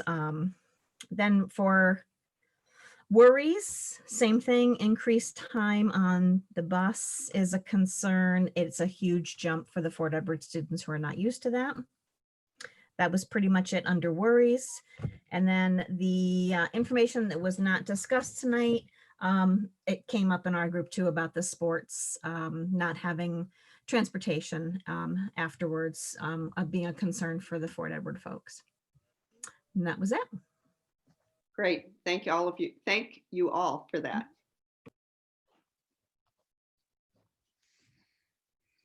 You can tell I'm getting tired because I'm now keeping myself muted and I don't like that at this time of night. Kevin or John, I don't know if one of you led the last group. I'm happy to take over, Christine. Thank you. Pretty Kevin? much the same comments. If I got it right, transportation. Yeah, look at, watch what I can do. Did I do it right this time? You're Can you hear me now? okay. Who else from Kevin's group would like to speak? I can speak for our group. So Thanks, John. yeah, many of the benefits have already been said. I guess one of them for the Fort Edward side would be that kids who aren't currently bused would be bused. But then some of the concerns that I guess we had were the shuttle costs, especially for extracurricular athletics, but also just extracurricular activities. So a high school or middle school student who's in the play stays after school, and are we going to then shuttle this kid across to Fort Edward so that way they can walk home from there, or are we going to bus them all the way home, and how those drops will go. Adding time for students on a bus. So kids right now in Fort Edward currently don't have that bus time at all, have that short walk home, and now they're going to have possibly an hour bus ride home, depending on where they are. And obviously the benefit of pickup. So if a parent needs to pick up their child, or if a kid needs to go home, the easy access within the community for the Fort Edward student versus now having to go over to South Glens Falls, and that coordination that goes along there. So those were some of the concerns, I guess, within the merged district. And everything else I think was touched on by the other groups. Thanks for stepping in, John. See, that was like an unannounced observation. You're new and we just threw it at you and you were successful. So we're really thrilled by that. Sorry, Kevin, I kicked you out. I think, Deb, those are all the groups. Did I miss any group? I feel like you got them. Hopefully someone will speak up if we're wrong. No, I think we did. Okay, awesome. All right, if you're going to put up the last slide if you can. Okay, perfect. And then Deb, the things that they brought up, will that just be kind of a summary at next meeting, or? Exactly. It will go in the meeting notes for tonight, and you'll get a chance to see them in the notes. And then when we ask if there's any corrections, updates to the notes, if I was writing pretty quickly here, but if I've misconstrued something, then there would be that opportunity at the beginning of the next meeting to talk about that. And obviously there was multiple comments that were similar, and I'll, incorporate those into one comment. But yeah, you get a chance to see them and then amend them if we need to. So knowing that we're kind of past our time, and I really appreciate you all jumping in and doing that little breakout. I think it's more meaningful when it comes that way. But just to quickly reiterate takeaways. So from Alan's section, if a merger were to occur, he talked about the option that would allow for 2 elementary sections to be reduced. It was noted that attendance rates for the 2 districts are very similar. There's a recommendation to maintain Fort Edward as a K-5 elementary school and consolidate all students in the South Glens Falls middle and high schools. Many of the Fort Edward students would be provided with transportation to school, whether it be in Fort Edward or in South Glens Falls, depending on their grade level. Student riding time, bus capacity, and residence distance from school are all factors in establishing the bus routes. And there would be additional transportation costs in a merger. But the costs are reimbursed by New York State at 70 cents on a dollar. So that's a very quick summary of a lot of conversation that we had. And I guess the next slide is for questions. If you need to jump off, knowing that we're past 8, please feel free to do that. Alan and I will stay on, but we want to thank you for your participation. Deb, we do have some questions from the people that are watching. Okay. I think some of our people may want to hear those as well. So I know they can always. Yes, I forgot that piece of it. Yeah, no. So this would be a good time to do that. Okay, so Alan, how are the enrollment projections calculated? What are the sources and how do you account for transfer students? So that's me. Okay, sorry, thanks. The enrollment projection is done by something that schools across the country use called the cohort survival method. We look at the actual data for the last half dozen or so completed school years. And I don't have that slide in front of me, but and then there's an element of it where we look at the live birth rate data, knowing that the last live birth rate data and that's a New York State Department of Health tracks that. The last actual data is from the 2017 year.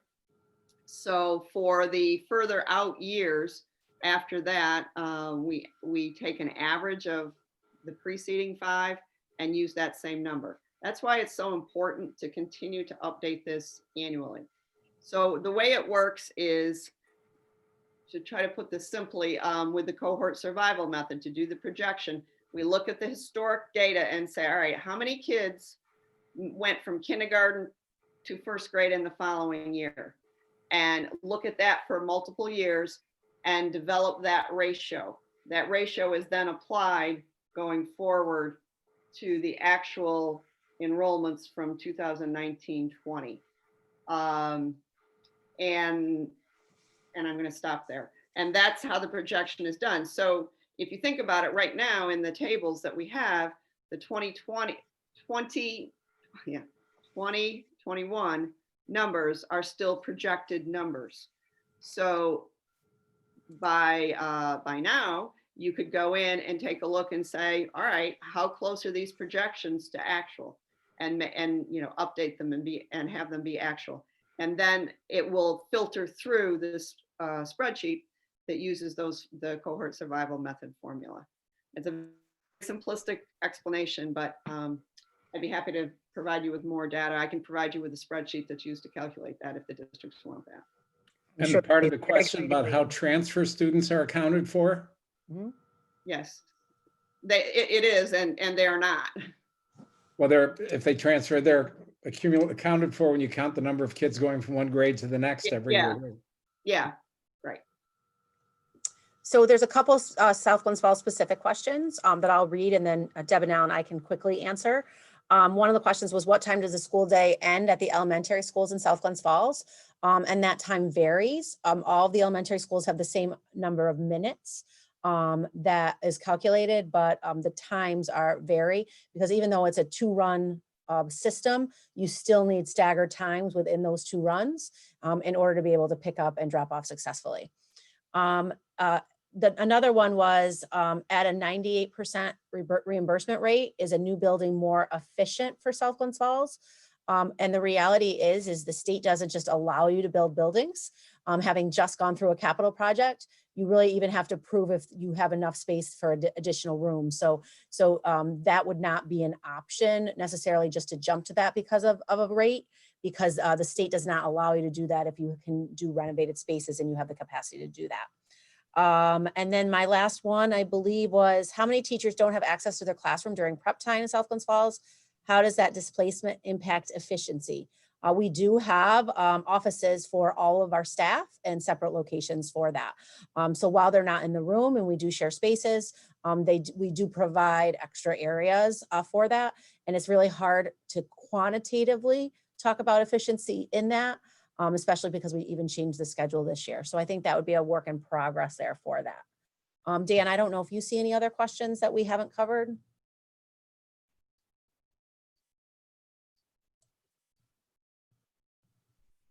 Dan, you're muted.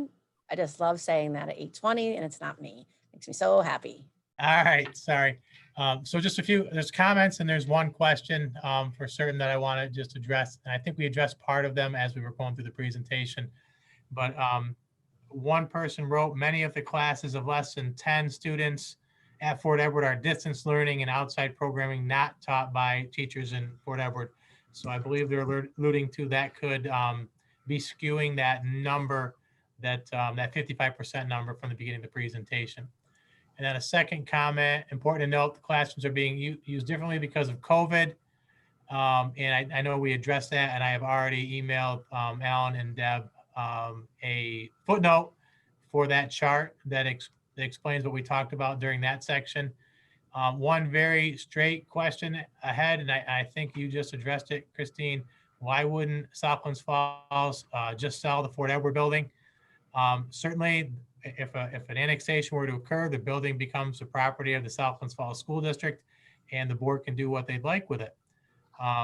But you have to have enough space for all of your students. And so far, everything we're hearing about says that our current students will not fit inside the current South Glens Falls buildings. And Christine had just said that they would have trouble proving to the State Education Department right now that they need more space to just build a brand new building.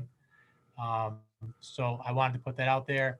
And there was one comment, maybe it's a question, asking about teachers having access to their classrooms during prep time at. I already got that one. I already answered that one. You did it? All right, sorry, I missed it.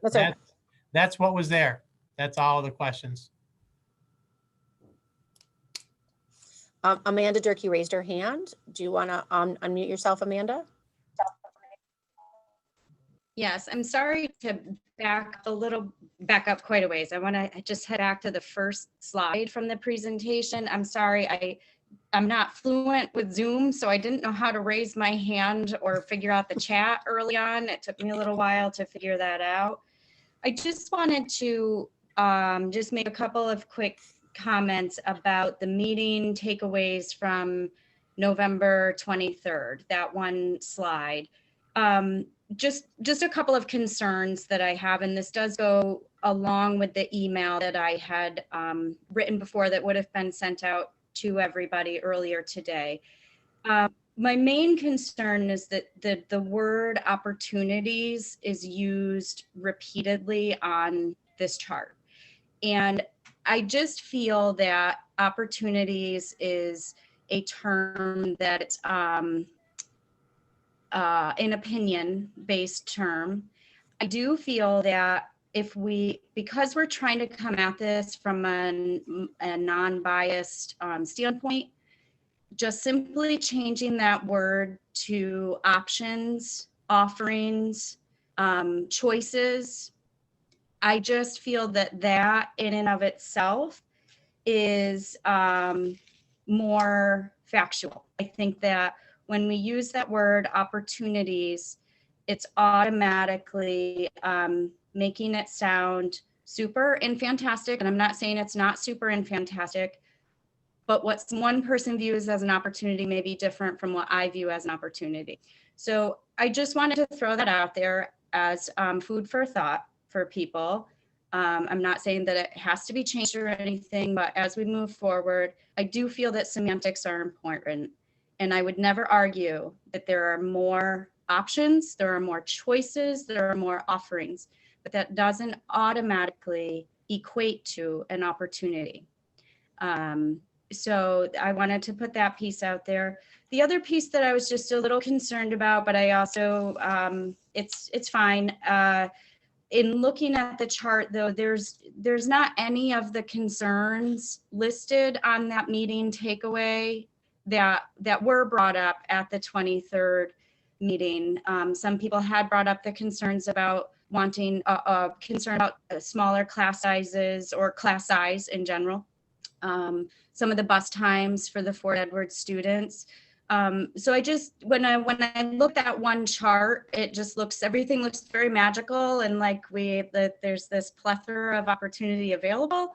And there were some concerns that were brought up that didn't make their way into that synopsis of the 23rd meeting. So I just wanted to share those pieces. I did want to say also, sorry, totally other thought, Zoom, that was my first experience with a Zoom breakout room. And I thought that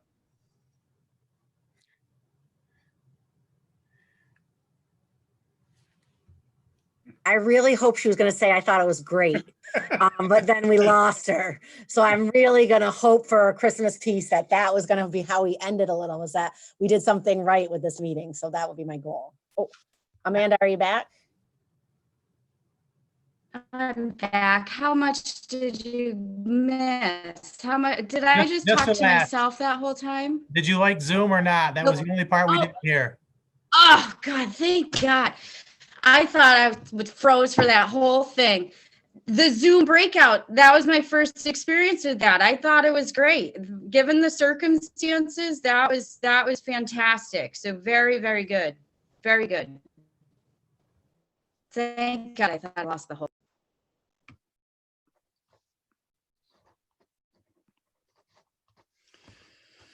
Okay, are there any other questions from the committee? I guess one last chance. Hearing none, thank you all for your participation and you're sharing your thoughts. It's important that we hear what's on your mind. That's why you're there.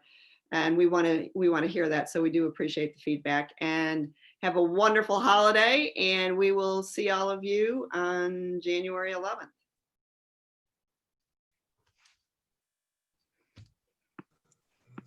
Monica, you can stop recording and stop the live stream now, please. Do you want to send me back to be host? Yes, I can do that. Well, Thanks, everybody. Have a great holiday. Thanks, Dan. Oh wait, sorry, I was going to make Deb the host, so now I got to make you the host. All right. Yes, I want you to. And Missy. Have a great day, Missy. See you tomorrow when we get ready to do backpacks.